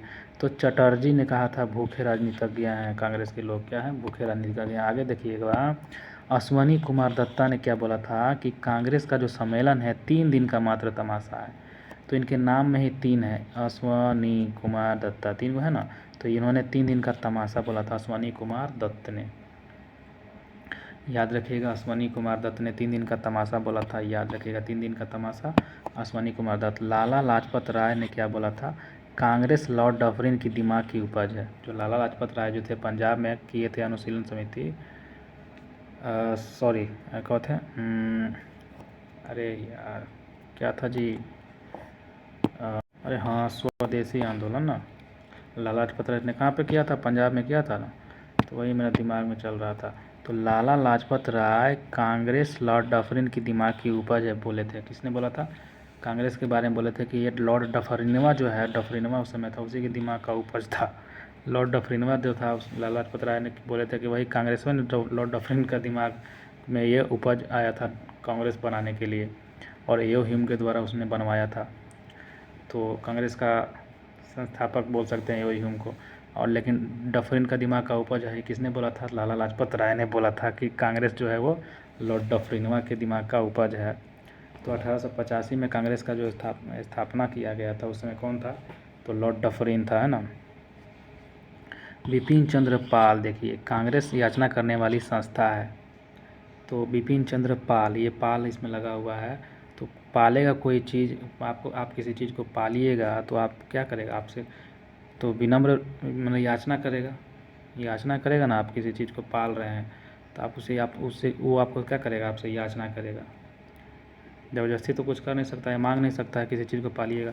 तो बिपिन चंद्र पाल ने बोले थे कांग्रेस याचना करने वाली क्या है? संस्था है। क्या है? संस्था है। तो एक बार हम लोग फिर से रिवीजन करेंगे, तब तक अभी पहले देखते हैं। तो आगे हम लोग कहाँ तक देख चुके थे? हाँ, यहाँ से शुरुआत करना था।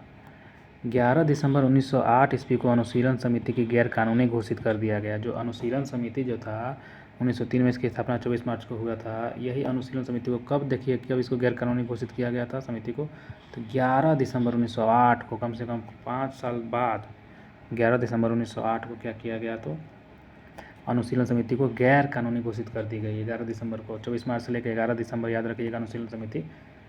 प्रफुल्ल चाकी और खुदीराम बोस ने 30 अप्रैल 1908 को मुजफ्फरपुर के जज किंग्सफोर्ड की हत्या को प्रयत्न किया।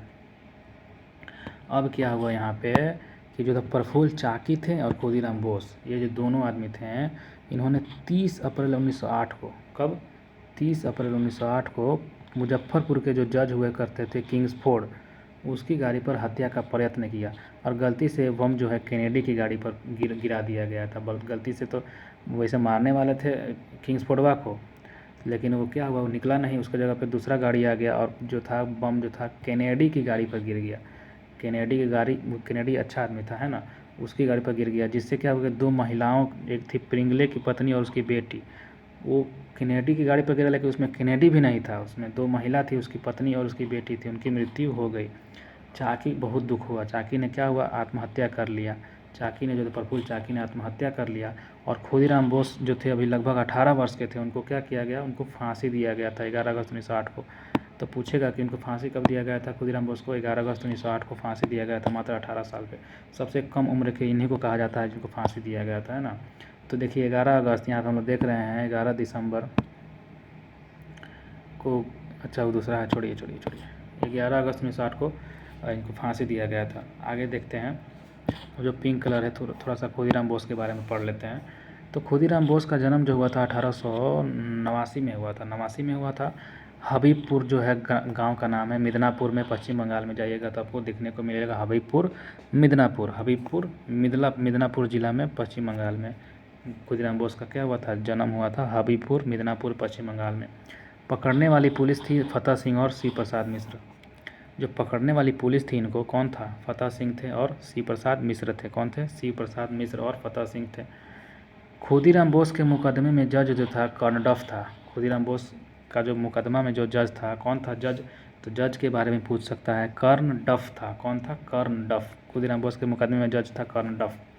सरकारी वकील था मानुक विनोद मुजमुदार, मानुक व विनोद मजुमदार। कैसा नाम है सरकारी वकील का? मानुक व विनोद मजुमदार, मानुक और विनोद मजुमदार। खुदीराम बोस की और वकील जो था कालिदास बोस था। खुदीराम बोस की और वकील कौन था? कालिदास बोस था, है ना। आगे देखते हैं, खुदीराम बोस की ओर से वकील था कालिदास बोस, लेकिन कालिदास बोस नहीं कुछ कर पाए बेचारे। फांसी की तारीख 11 अगस्त को रखा गया था 1908 को। और एक हाथ में गीता लेकर क्या हुए थे खुदीराम बोस फांसी की तख्ती पर जा खड़े हुए। बताइए 18 साल की उम्र में। हम लोग तो अभी सोचने पे भी हम लोग का हार्ट अटैक आ जाएगा कि फांसी होने वाला है, और गीता लेके वो क्या हो गए, शहीद हो गए। बताइए 11 अगस्त 1908 को उनको फांसी दी गई थी खुदीराम बोस को, याद रखिएगा। उनके साथ कौन थे, एक प्रफुल्ल चाकी थे जो आत्महत्या कर लिए थे, है ना। 30 अप्रैल 1908 को मुजफ्फरपुर के जज किंग्सफोर्ड की हत्या करने का प्रयत्न किया था, जो कैनेडी गाड़ी पर गिर गया। दोनों बेटी उनकी और वाइफ और बेटी क्या होगी, मृत्यु हो गई, है ना। चलिए आगे देखते हैं। इससे पहले थोड़ा सा इसको रिवीजन कर लेते हैं। तो अनुशीलन समिति हम लोग देखे थे 24 मार्च 1903 को हुआ था, और इसके प्रथम नाथ मित्र इसके अध्यक्ष थे, और इसके कोषाध्यक्ष कौन थे, कोषाध्यक्ष थे सुरेंद्रनाथ ठाकुर, ठाकुर थे कोषाध्यक्ष। और उपाध्यक्ष कौन थे, अरविंद घोष थे, चित्तरंजन दास कुछ नहीं थे। सिस्टर निवेदिता भी इसमें एक थी, है ना। और 1906 में अनुशीलन समिति का पहला सम्मेलन कोलकाता में हुआ था। अनुशीलन समिति का पहला सम्मेलन कहाँ पे हुआ था, कोलकाता में हुआ था, कोलकाता में हुआ था, कोलकाता में हुआ था। अनुशीलन समिति का मुख्य उद्देश्य क्या था, खून का बदला खून। आगे चलकर बारिंद्र कुमार घोष, अविनाश भट्टाचार्य और भूपेंद्र नाथ दत्त को गुट अनुशीलन समिति पर प्रभावी हो गया, और उन्होंने आंदोलन को और उग्रता प्रदान कर दिया। तीनों मिलकर बारिंद्र कुमार घोष, अविनाश भट्टाचार्य और भूपेंद्र नाथ दत्त तीनों मिलकर अनुशीलन समिति के प्रभावी और क्या हो गया, प्रभावी हो गया, जिनकी वजह से और उग्र बन गया। और इनको लोगों ने 1905 में भवानी मंदिर नामक पुस्तक अपनी पहली पुस्तक प्रकाशित किया। भवानी मंदिर नामक पहली पुस्तक किसने प्रकाशित किया, इन तीनों ने मिलकर 1905 में, है ना, 2 साल के बाद। इसमें क्रांतिकारियों के राजनीतिक सन्यासी का जीवन कहते हुए बोला गया जब तक हम लोग को आज़ादी न मिले तब तक क्या करना है, सन्यास बन के रहना है। 1907 में अविनाश चंद्र भट्टाचार्य द्वारा प्रकाशित वर्तमान रणनीति इनकी दूसरी पुस्तक थी। 1907 में एक और पुस्तक लाया गया 2 साल के बाद, अविनाश भट्टाचार्य द्वारा प्रकाशित दूसरी पुस्तक क्या था, वर्तमान रणनीति था, जिसमें कहा गया था कि भारतीय स्वतंत्रता प्राप्ति के लिए फौजी शिक्षा और युद्ध आवश्यक है। किसमें कहा गया था, वर्तमान रणनीति में। भवानी मंदिर में क्या कहा गया था, सन्यासी बन के रहना है। वर्तमान रणनीति में क्या कहा गया था, फौजी शिक्षा और युद्ध आवश्यक है, याद रखिएगा। इसके लिए छापामार युद्ध अपनाने के लिए भी कहा गया था। अनुशीलन समिति हेमचंद्र दास कानूनगो ने पेरिस भेजेगी, क्यों पेरिस भेजी थी, तो रूसी क्रांति निकोलस फ्रांस्की से बम बनाना सीखने के लिए। अनुशीलन समिति ने किसको भेजा था, हेमचंद्र कानूनगो को, याद रखिएगा। कहाँ भेजा था, पेरिस भेजा था, रूसी क्रांतिकारी निकोलस फ्रांस्की से बम बनाना सीखने के लिए। बारिंद्र कुमार घोष, भट्टाचार्य दत्त, भूपेंद्र नाथ दत्त और अविनाश चंद्र भट्टाचार्य ने 1906 में युगांतर नामक साप्ताहिक पत्रिका जो था, साप्ताहिक पत्रिका को प्रकाशित किया था, युगांतर नामक। और यह युगांतर नामक प्रथम संपादक थे भूपेंद्र नाथ दत्त, जो 1907 में इनको 1 वर्ष की सजा दी गई थी भूपेंद्र नाथ दत्त को, है ना। 1960 में यह पत्र बंद कर देना पड़ा। और ढाका अनुशीलन समिति की स्थापना पी मित्रा पुलिनदास ने 1904 में किया था। अनुशीलन समिति ढाका में अनुशीलन समिति की स्थापना किसने किया था, पी मित्रा थे, और एक और थे पुलिनदास, याद रखिएगा। 1904 में ढाका में किया गया था। 1903 में वहाँ पे शुरुआत हुआ इसका, 1 साल के बाद वहाँ भी जाके ढाका में इन्होंने क्या किया था, तो इसकी स्थापना किए थे। लगभग 500 शाखा बनाई गई थी उसके बाद ढाका में। और यहाँ पे हम लोग देख चुके थे 11 दिसंबर 1960 को अनुशीलन समिति को गैरकानूनी घोषित करके उसको क्या कर दिया गया, बंद करवा दिया गया। बाकी सब तो याद ही है। प्रफुल्ल चाकी और खुदीराम बोस ने 30 अप्रैल 1908 को मुजफ्फरपुर के जज किंग्सफोर्ड की हत्या का प्रयत्न किया था। कब, 30 अप्रैल 1908, अप्रैल के लास्ट 30 अप्रैल 1908 में। और इनको जो थे प्रफुल्ल चाकी आत्महत्या हत्या कर लिया, और 11 अगस्त 1908 को फांसी दे दी गई, किसको, खुदीराम बोस को। चलिए आगे देखते हैं दोस्तों। खुदीराम बोस बंगाल के क्रांतिकारियों के युगांतर दल के सक्रिय सदस्य थे। युगांतर दल के नेता बारिंद्र कुमार घोष हुआ करते थे, है ना। जो खुदीराम बोस थे ना, ये बंगाल के जो क्रांतिकारी थे, क्रांतिकारियों के युगांतर दल उसके सक्रिय सदस्य थे खुदीराम बोस। बंगाल के क्रांतिकारी के युगांतर दल के सक्रिय सदस्य थे। कौन से दल के, युगांतर दल के सक्रिय सदस्य थे। युगांतर दल का नेता जो था वो बारिंद्र कुमार घोष हुआ करता था। युगांतर दल का नेता बारिंद्र कुमार घोष हुआ करता था। हम लोग जैसा कि देखे हैं, इन्होंने ही क्या किया था, इनको शुरुआत किया था बारिंद्र कुमार घोष ने, युगांतर नामक पत्रिका लिखा था।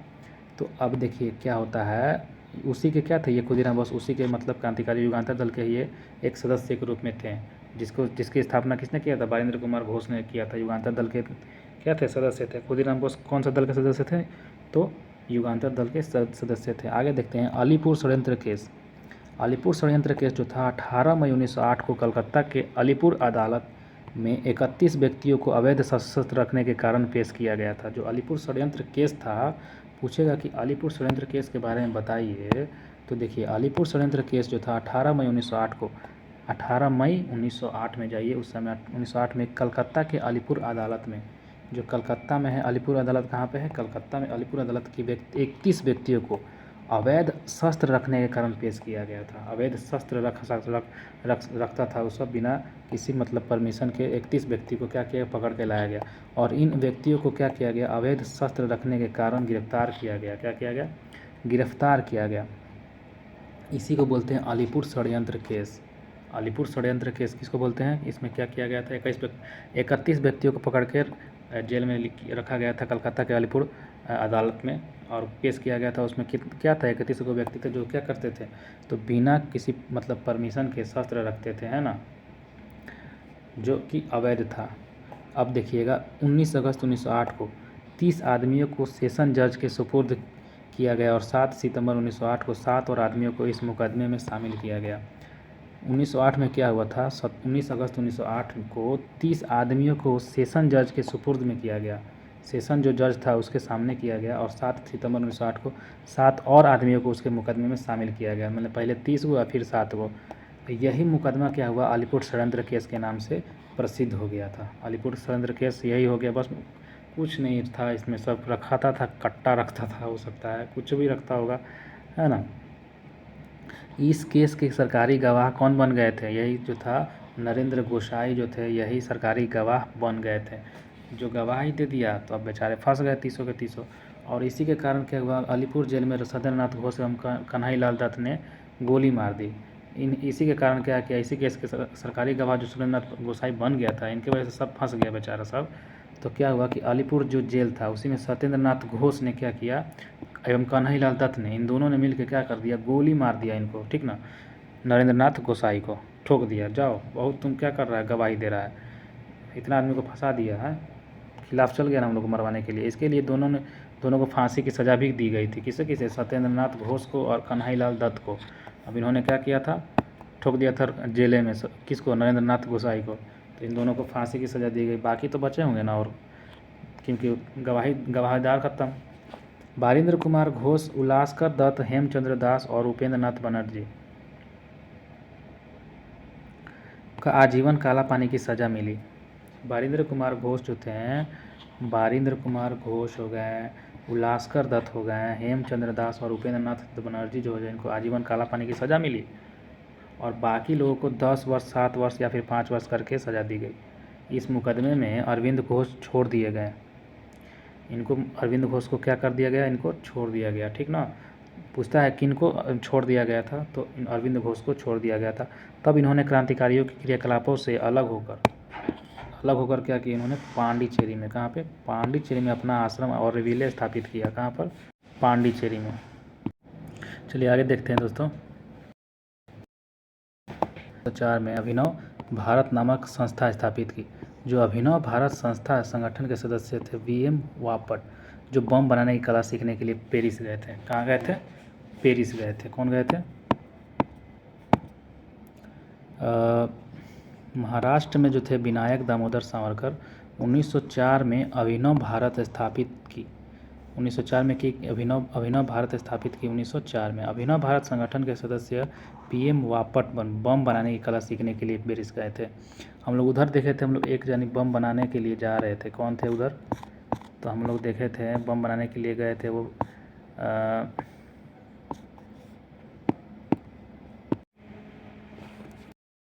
तुम लोग थे महाराष्ट्र में, कौन थे, विनायक दामोदर सावरकर 1904 में अभिनव भारत नामक संस्था स्थापित किए थे।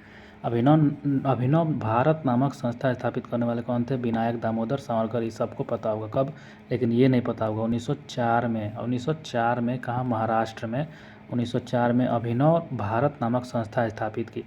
अभिनव भारत संगठन के सदस्य थे BM वापट। कौन थे, BM वापट थे, कि कला सीखने के लिए पेरिस गए थे। वो बम बनाने की जो कला सीखने के लिए, बम बनाने की कला सीखने के लिए कहाँ गए थे, वो पेरिस गए थे। वहीं जहाँ वो एक हम लोग पीछे भी देखे थे, अभिनव भारत को क्या कहते थे, ये भी बम बनाने के लिए PS वापट जो थे, बम बनाने की कला सीखने के लिए पेरिस गए थे, है ना। ये अभिनव भारत नामक संस्था से स्थापित थे। सदस्य थे। और विनायक दामोदर सावरकर के बड़े भाई जो थे गणेश सावरकर, विनायक दामोदर सावरकर के बड़े भाई कौन थे? गणेश सावरकर ने देशभक्ति से पूर्ण कुछ कविताएं की रचनाएं की थी। देशभक्ति है, देशभक्ति से पूर्ण कविता की रचना की थी, जिस कारण नासिक के जज जो थे जैक्सन ने उन पर राजद्रोह के आरोप लगाकर 8 जून 1909 को आजीवन कारावास की दंड दे दिया। इस संस्था को सर्वथा अनुचित मानकर अभिनव भारत ने जैक्सन से बदला लेने का विचार किया। पूरा अभिनव भारत ने क्या सोचा कि अब उससे हम लोग क्या लेंगे? बदला लेंगे, है ना। जब अभिनव भारत ने क्या किया? जैक्सन से बदला लेने के लिए विचार किया। जैक्सन के विदाई समारोह में 21 दिसंबर 1909, जब जैक्सन के विदाई समारोह हो रहा था उस समय 21 दिसंबर 1909 की रात को नासिक के विजयानंद थिएटर में एक मराठी नाटक, कौन सा नाटक? मराठी नाटक शारदा का मंच हो रहा था कि ज्यों ही जैक्सन उसे देखने के लिए फाटक पर पहुंचा, अनंत लक्ष्मण कन्हरे ने उस पर गोली मार दी और जैक्सन की हत्या के अभियोग के अनंत लक्ष्मण कन्हरे, कृष्णजी गोपाल कर्वे और विनायक नारायण देशपांडे को 19 अप्रैल 1911 को फांसी दी गई। मार तो दे रहे थे लेकिन खुद भी तो मर जा रहे थे। देख रहे थे, ये सब है हमारे क्रांतिकारी। मार देंगे लेकिन भले मर जाएंगे। अनंत कुमार कन्हरे, कृष्ण गोपाल कर्वे और विनायक नारायण देशपांडे, इनको 19 अप्रैल 1911 को क्या कर दिया गया? फांसी दे दी गई थी। तो याद रखिएगा, लक्ष्मण, आगे देखिएगा, मारा था किसने? अनंत लक्ष्मण कन्हरे ने मारा था, है ना। गोपाल कर्वे और विनायक नारायण देशपांडे को 19 अप्रैल 1911 को फांसी दी गई थी। तीनों को, अनंत लक्ष्मण कन्हरे, कृष्णजी गोपाल कर्वे और विनायक नारायण देशपांडे। बाल गंगाधर तिलक का जन्म 23 जुलाई 1956 को महाराष्ट्र के रत्नागिरी में हुआ था। जो बाल गंगाधर तिलक थे, इनका जन्म कब हुआ था? तो 23 जुलाई 1856 को, मतलब 1857 क्रांति के 1 साल पहले हुआ था। बाल गंगाधर तिलक का जन्म हुआ था, ठीक ना। और कहाँ पे? रत्नागिरी में हुआ था। उन्हें साप्ताहिक पत्र मराठा और अंग्रेजी जो था अंग्रेजी में था। जो साप्ताहिक पत्र था मराठा, ये अंग्रेजी में आता था, और दैनिक पत्र जो था केसरी था, ये मराठी में आता था। तो इन दोनों पत्रों को नवजागरण शुरू किसने किया था? तो हमारे बाल गंगाधर तिलक जी ने किया था। तिलक ने 1893 ईस्वी में गणपति और 1895 में शिवाजी उत्सव मनाना शुरुआत किया था। ये क्वेश्चन पूछता है कि किसने जो था गणपति और शिवाजी उत्सव मनाना शुरू किया था? तो बाल गंगाधर तिलक ने। शिवाजी उत्सव जो था वो 1895 को मनाया गया था और गणपति उत्सव जो था 1893 को मनाया गया था। मतलब 1-2 साल का क्या था? अंतर था। बाल गंगाधर तिलक पहले कांग्रेसी नेता थे जिन्होंने देश के लिए कई बार जेल की यात्रा की थी, ठीक ना। बाल गंगाधर तिलक जो थे पहले कांग्रेसी नेता थे जिन्होंने देश के लिए कई बार जेल की यात्रा की। 1897 में राजद्रोह के आरोप में, देखिएगा, राजद्रोह के आरोप में 1897 राजद्रोह के आरोप में 18 माह की कारावास हुई। कितना माह की? 18 महीना की कारावास हुई। फिर 1908 में जाकर राजद्रोह के आरोप में 6 वर्ष की कारावास हुई। फिर उनको राजद्रोह के आरोप में 1908 में क्या हुआ? तो 6 साल का कारावास हुआ। 1908 से लेकर 1914 तक वर्मा के मांडले जेल में 6 वर्ष काटने पड़े थे उनको। कब से कब तक? 1908 से 1914 तक। जो बर्मा है, बर्मा के मांडले जेल में 6 वर्ष काटने पड़े। तिलक को सज़ा सुनाने वाले जज का नाम क्या था? दावर था। कौन था? दावर था। तिलक को सज़ा सुनाने वाले जज का नाम दावर था। और हम लोग देखे थे कि खुदीराम बोस को जो था उनको फांसी पर चढ़ाया गया था, तो उनको जज कौन था? तो उनका जज था हमारा, कहाँ गया जज? हाँ, कर्णडफ था। कौन था? कर्णडफ था। ध्यान रखिएगा, कौन था? कर्णडफ था। हम लोग कहाँ पे थे? हाँ, नोट में देखना था ना। वैलेंटाइन सिरोल ने अपनी पुस्तक इंडियन अनरेस्ट में तिलक को भारतीय अशांति का जनक कहा तथा जिसके लिए तिलक ने उन पर मानहानि का मुकदमा किया था। जो वैलेंटाइन सिरोल था, वैलेंटाइन सिरोल ने क्या किया था? अपनी पुस्तक इंडियन अनरेस्ट में तिलक को भारतीय अशांति का जनक कहा था। किसको कहा था? तिलक को भारतीय अशांति का जनक कहा, जिसके लिए तिलक ने उन पर मानहानि का मुकदमा किया था। क्या किया था? तिलक ने उन पर मानहानि का मुकदमा भी कर दिया था वैलेंटाइन सिरोल पर, है ना। वैलेंटाइन सिरोल ने अपनी पुस्तक इंडियन अनरेस्ट में तिलक को भारतीय अशांति का जनक कहा। तो पूछता है इंडियन अनरेस्ट जो है किसका है? तो वैलेंटाइन सिरोल का है। और उसने क्या किया था? अपनी पुस्तक में क्या लिखा था? तो उसने तिलक को लिखा था कि यह भारतीय अशांति का जनक है। भारतीय अशांति का जनक इसे बुलाया गया। किसको? बाल गंगाधर तिलक को। इससे नाराज होकर उन्होंने क्या किया? तो तिलक उन पर मानहानि का मुकदमा कर दिए थे वैलेंटाइन सिरोल पर। किस पे? वैलेंटाइन सिरोल पर। प्लेग के समय जातियों से प्रभावित होकर पूना के चापेकर बंधु जो थे दामोदर और बालकृष्ण, कौन कौन? पूना के चापेकर बंधु कौन थे? बंधु दामोदर और बालकृष्णन ने 22 जून 1897 को प्लेग अधिकारी रेंड एवं अयस्ट की हत्या कर दी। 22 जून 1897 को क्या हुआ? प्लेग एवं अधिकारी रेंड अयस्ट की हत्या कर दी। कौन थे? चापेकर बंधु। जोन थे दामोदर और बालकृष्ण, दो थे चापेकर बंधु। इन्होंने 22 जून 1897 को जो थे प्लेग अधिकारी रेंड अयस्ट की हत्या कर दी। जो रेंड अयस्ट था बहुत मतलब गलत काम कर रहा था, इसीलिए इसको क्या कर दिया गया?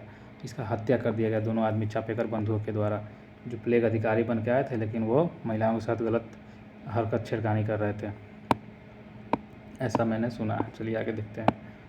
महाराष्ट्र से क्रांतिकारी पत्र काल का संपादन परांजपे ने किया था। जो महाराष्ट्र से क्रांतिकारी पत्र है, क्रांतिकारी पत्र का जो काल का संपादन किसने किया था? परांजपे ने किया था। किसने किया था? परांजपे ने किया था। 1905 ईस्वी में लंदन में श्यामजी कृष्ण वर्मा ने इंडियन होम रूल सोसाइटी की स्थापना की, और श्यामजी कृष्ण वर्मा का जो क्रांतिकारियों का पिता भी कहा जाता है।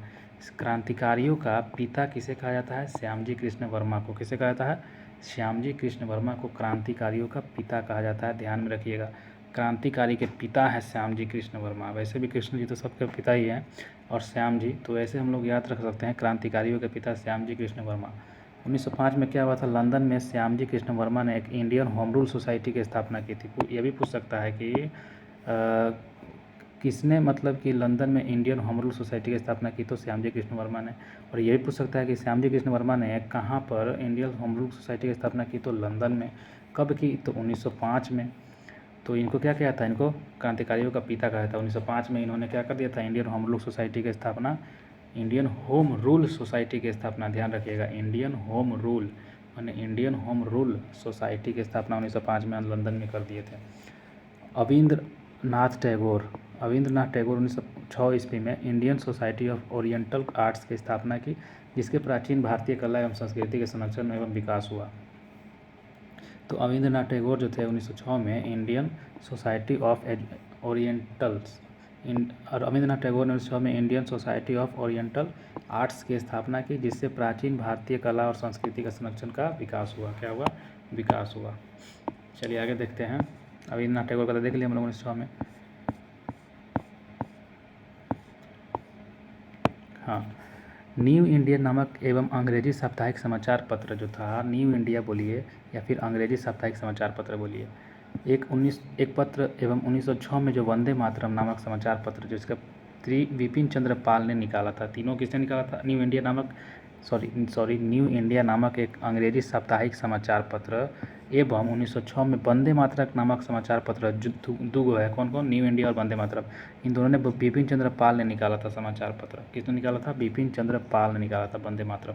और एक जगह हम लोग देखे थे वंदे मातरम नामक समाचार पत्र किसने निकाला था? हम लोग यहाँ पे देखे थे ना वंदे मातरम, इधर गया जी। हाँ, वंदे मातरम यहाँ पे हम लोग देखे थे। अंग्रेजी भाषा के समाचार पत्र का अखबार अरविंद घोष द्वारा निकाला गया था उस समय, है ना। स्वदेशी आंदोलन के समय में वंदे मातरम एक क्या था? अंग्रेजी भाषा का समाचार पत्र था, अरविंद घोष द्वारा निकाला गया था। और हम लोग क्या देख रहे थे कि न्यू इंडिया नामक एक अंग्रेजी साप्ताहिक समाचार पत्र और 1906 में वंदे मातरम नामक समाचार पत्र बिपिन चंद्र पाल के द्वारा निकाला गया था। तो 1906 बोलेगा तो हमारा क्या हो जाएगा?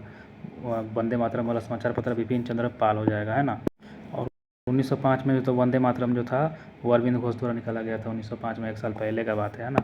आगे देखिएगा, 30 दिसंबर 1906 ईस्वी को ढाका के नवाब सलीमुल्लाह खां के निमंत्रण पर सम्मेलन हुआ था। ढाका के जो नवाब हुआ करते थे सलीमुल्लाह खान, उन्हीं के निमंत्रण पर सम्मेलन हुआ और नवाब वकारुल मुल्क इसके अध्यक्ष थे। कौन थे? ढाका में नवाब सलीमुल्लाह खां के नेतृत्व में जो सम्मेलन हुआ था, ढाका सम्मेलन, वो नवाब कौन थे? तो वकारुल मुल्क इसके अध्यक्ष थे, नवाब वकारुल मुल्क। और इसी सम्मेलन में अखिल भारतीय मुस्लिम लीग का उदय हुआ। इसी सम्मेलन में क्या हुआ? अखिल भारतीय मुस्लिम लीग का उदय हुआ, जिसका मुख्यालय लखनऊ में था। जिसका मुख्यालय कहाँ पे था? लखनऊ में था, है ना। तो अखिल भारतीय मुस्लिम लीग का उदय किस में हुआ था? तो ढाका में हुआ था। जो क्या हो रहा था? ढाका में सम्मेलन हो रहा था, जिसका मुख्यालय लखनऊ में था, है ना। इस सम्मेलन का अखिल भारतीय मुस्लिम लीग का उदय हुआ है, जिसका मुख्यालय लखनऊ को बनाया गया था। लीग का संविधान 1907 में कराची में बना था। लीग का जो संविधान था 1907 में कराची में बना, और इस संविधान के अनुसार प्रथम अधिवेशन 1908 में अमृतसर में हुआ था। और इसी संविधान के अनुसार प्रथम अधिवेशन जो था 1960 में कब हुआ, तो अमृतसर में हुआ, जिसकी अध्यक्षता सैयद इमाम ने की थी। जिसकी अध्यक्षता किसने की थी, सैयद इमाम ने की थी। इसी अधिवेशन में आगा खां को मुस्लिम लीग को अध्यक्ष बनाया गया। इसी अधिवेशन में आगा खां को क्या बनाया गया, मुस्लिम लीग का अध्यक्ष बनाया गया था, है ना। और आगे देखिएगा,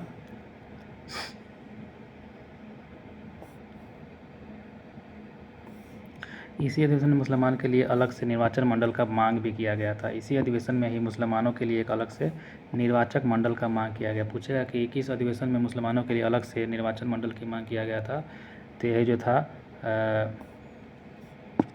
प्रथम अधिवेशन 1908 में कहाँ हुआ था, अमृतसर में हुआ था। हम लोग देख चुके हैं, है ना, हम लोग क्या देख चुके हैं, तो 1908 में अमृतसर में हुआ था ना, यहाँ पे अनुसार प्रथम अधिवेशन, जिसकी अध्यक्षता सैयद इमाम ने किया था। इसी दिन से आगा खां को सलीमुल्लाह का अध्यक्षता बनाया गया।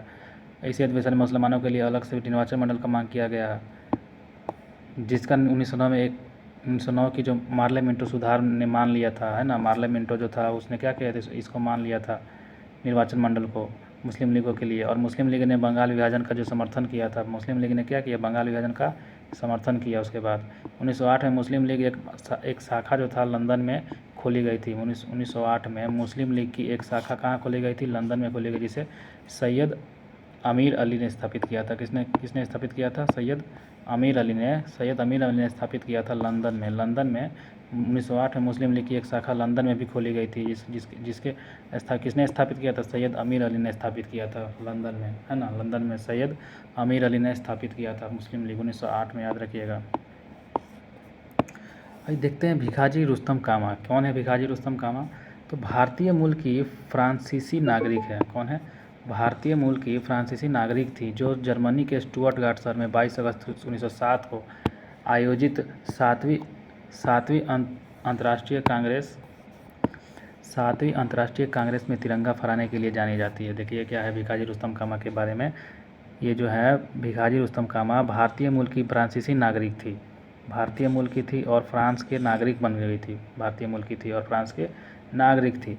जब जर्मनी के स्टुअर्टगार्ट शहर में, जर्मनी के स्टुअर्टगार्ट शहर में 22 अगस्त 1907 को आयोजित 7वीं अंतर्राष्ट्रीय कांग्रेस में तिरंगा फहराने के लिए जानी जाती है। 7वीं अंतर्राष्ट्रीय जो कांग्रेस था उस समय तिरंगा फहराने के लिए भिखाजी रुस्तम कामा को जाना जाता है। भिखाजी रुस्तम कामा को 7वीं अंतर्राष्ट्रीय जो कांग्रेस हो रहा था, 7वीं अंतर्राष्ट्रीय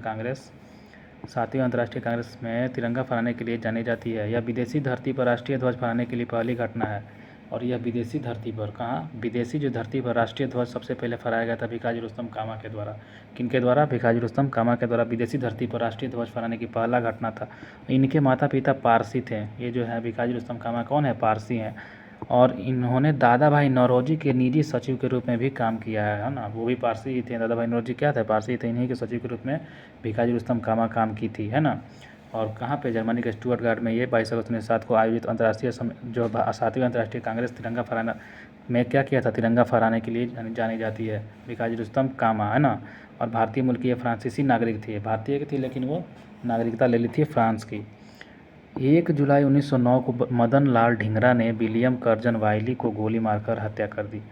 ठीक है, कब, 1 जुलाई 1909 को मदन लाल ढींगरा जो था विलियम कर्जन वाइली को गोली मारकर हत्या कर दिया। और 16 अगस्त 1909 ईस्वी को मदन लाल ढींगरा को मृत्यु दंड दे दिया गया। अब 16 अगस्त 1909 क्या कर दिया, मदन लाल ढींगरा को मृत्यु दंड दे दिया गया। क्या कर दिया गया, मृत्यु दंड दे दिया गया, है ना। चलिए आगे देखते हैं। 1909 में यूएसए के सिएटल में यूनाइटेड इंडिया हाउस की स्थापना तारकनाथ दास और जीडी कुमार ने की थी। 1909 में यूएसए के सिएटल में यूनाइटेड इंडिया हाउस की स्थापना जो था तारकनाथ दास और जीडी कुमार ने की थी। किसने की थी, और जीडी कुमार ने। तारकनाथ दास ने अमेरिका में फ्री हिंदुस्तान नामक समाचार पत्र की शुरुआत की। तारकनाथ दास ने अमेरिका में क्या किया, फ्री हिंदुस्तान नामक समाचार पत्र की शुरुआत की। तारकनाथ दास कोलंबिया यूनिवर्सिटी में राजनीति शास्त्र के प्रोफेसर भी रहे हैं। जीडी कुमार ने वैंकूवर में स्वदेश सेवक होम की स्थापना की। जीडी कुमार ने वैंकूवर में स्वदेश सेवक होम की स्थापना की और स्वदेश सेवक गुरुमुखी समाचार पत्र का प्रकाशन किया। और स्वदेश सेवक जो है गुरुमुखी समाचार पत्र का क्या किया, प्रकाशन किया। वायसराय लॉर्ड हार्डिंग ने 1911 ईस्वी में दिल्ली में भव्य दरबार में आयोजित इंग्लैंड के सम्राट जॉर्ज पंचम और मैरी के स्वागत में किया। इस दरबार में विभिन्न घोषणाएं भी हुई थी ना। जो वायसराय था लॉर्ड हार्डिंग 1911 में क्या हुआ था, दिल्ली दरबार हो रहा था ना, भव्य दरबार, जो जॉर्ज पंचम के आगमन में और मैरी के स्वागत में, है ना।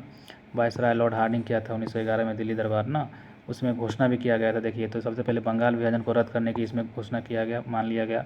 और बंगाली भाषा जो था क्षेत्रों को मिलाकर अलग एक प्रांत बनाया जाएगा, यह भी क्या कहा गया, घोषणा किया गया था। बंगाली भाषा क्षेत्रों को मिलाकर किया जाएगा, अलग एक प्रांत बना दिया जाएगा। बिहार एक अलग राज्य बना जिसमें उड़ीसा भी शामिल था उस समय 1912 में। तो राजधानी को कलकत्ता से दिल्ली स्थानांतरित करने की घोषणा 1 अप्रैल 1912 में दिल्ली भारत की राजधानी बनी थी। तो राजधानी को कलकत्ता से कहाँ, दिल्ली स्थानांतरित करने की घोषणा 1 अप्रैल 1912 में दिल्ली भारत की राजधानी बनी। तो घोषणा हुई थी, और कब हुई थी, 1 अप्रैल 1912 को ये दिल्ली जो थी भारत की राजधानी बनी थी 1 अप्रैल 1912। उससे पहले कहाँ था, तो कोलकाता बंगाल में। 23 दिसंबर 1912 ईस्वी को रास बिहारी बस ने दिल्ली में वायसराय हार्डिंग पर एक बम फेंक दिया था। रास बिहारी बोस ने दिल्ली पर क्या फेंका था, दिल्ली में वायसराय हार्डिंग पर क्या फेंका था, बम फेंक दिया था। कौन, रास बिहारी बोस। 23 दिसंबर 1912। इसके परिणाम स्वरूप 13 व्यक्ति गिरफ्तार किए गए। इसमें प्रमुख थे मास्टर अमित चंद, दीनानाथ अवध बिहारी लाल, बाल मुकुंद और बसंत कुमार विश्वास, हनुमंत सहाय और बलराज। इतना सब आदमी थे। देखिए, ध्यान से देखिएगा कौन कौन थे। तो सबसे पहले 23 दिसंबर 1912 ईस्वी को रास बिहारी बोस ने दिल्ली में वायसराय हार्डिंग पर बम फेंका। कब, 23 दिसंबर 1912। अब इसके परिणाम स्वरूप तो क्या होगा, बम फेंका तो 13 व्यक्तियों को गिरफ्तार किया गया। बम तो फेंक दिया था लॉर्ड हार्डिंग वहाँ पर, वायसराय हार्डिंग पर बम फेंक दिया, बताइए। तो 13 व्यक्तियों को गिरफ्तार किया गया, और इसमें प्रमुख थे मास्टर अमीन चंद। इसमें सबसे प्रमुख कौन थे, मास्टर अमीन चंद, और यही भाग जाते हैं। प्रमुख थे मास्टर अमीन चंद, दीनानाथ अवध बिहारी लाल, बाल मुकुंद, बसंत कुमार विश्वास, हनुमंत सहाय एवं बलराज। दीनानाथ जो था दबाव में आकर सरकारी गवाह बन गया, और मास्टर अमीर चंद जो थे अवध बिहारी लाल और बाल मुकुंद बसंत कुमार विश्वास को फांसी दे दी गई थी, है ना। इसमें जो था मास्टर अमित चंद्र भी फांसी में दे दिया गया था। हम कुछ दूसरा धर लिया था हमको, चलिए। तो मास्टर अमीन चंद्र, अवध बिहारी लाल और बाल मुकुंद एवं बसंत कुमार विश्वास, इनको फांसी दे दी गई। कौन गवाह बन गया था, दीनानाथ गवाही बन गया था, जो हार्डिंगवत पे बम फेंका था। इसमें सबसे मुख्य कौन थे, तो मास्टर अमीन चंद थे, दीनानाथ अवध बिहारी लाल, बाल मुकुंद, बसंत कुमार विश्वास, हनुमंत सहाय, बलराज, इतना सब थे। जिसमें से दीनानाथ जो थे क्या बन गए थे, सरकारी गवाह बन गया, जिससे सबको क्या दे दिया गया, सबको फांसी दे दिया गया। 1 नवंबर 1913 में अनेक भारतीयों ने लाला हरदयाल के नेतृत्व में सैन फ्रांसिस्को अमेरिका में गदर पार्टी की स्थापना की। 1 नवंबर 1913 को क्या हुआ था, अनेक भारतीयों ने क्या किया था, लाला हरदयाल ने भी के नेतृत्व में, अनेक भारतीयों ने लाला हरदयाल के नेतृत्व में सैन फ्रांसिस्को, जो अमेरिका में सैन फ्रांसिस्को में गदर पार्टी की स्थापना की। गदर पार्टी की स्थापना कहाँ पे, सैन फ्रांसिस्को अमेरिका में गदर पार्टी की स्थापना की लाला हरदयाल की। और सोहन सिंह भाखना इसके प्रथम अध्यक्ष, लाला हरदयाल इसके प्रथम मंत्री एवं काशीराम कोषाध्यक्ष चुने गए थे। 1 नवंबर 1913 को गदर अखबार का पहला अंक जो था प्रकाशित हुआ, जो उर्दू में था। किसमें था, उर्दू में था। जो गदर अखबार था इसका पहला अंक कब प्रकाशित हुआ, तो 1 नवंबर 1913 को, जो उर्दू में था। 9 दिसंबर 1913 में यह गुरुमुखी का छपने लगा। 9 दिसंबर 1913 में ये किससे छपने लगा, गुरुमुखी में छपने लगा।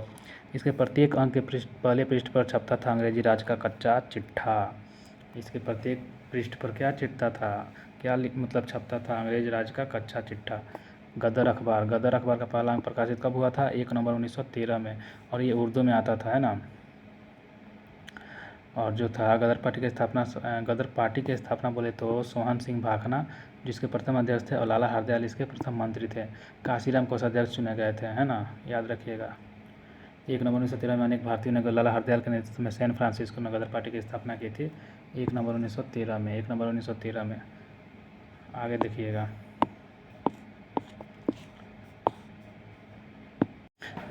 दोस्तों, वीडियो बहुत लंबा हो गया है ना, अगले पार्ट में इसको हम बना देंगे। धन्यवाद दोस्तों, यहीं तक रखते हैं।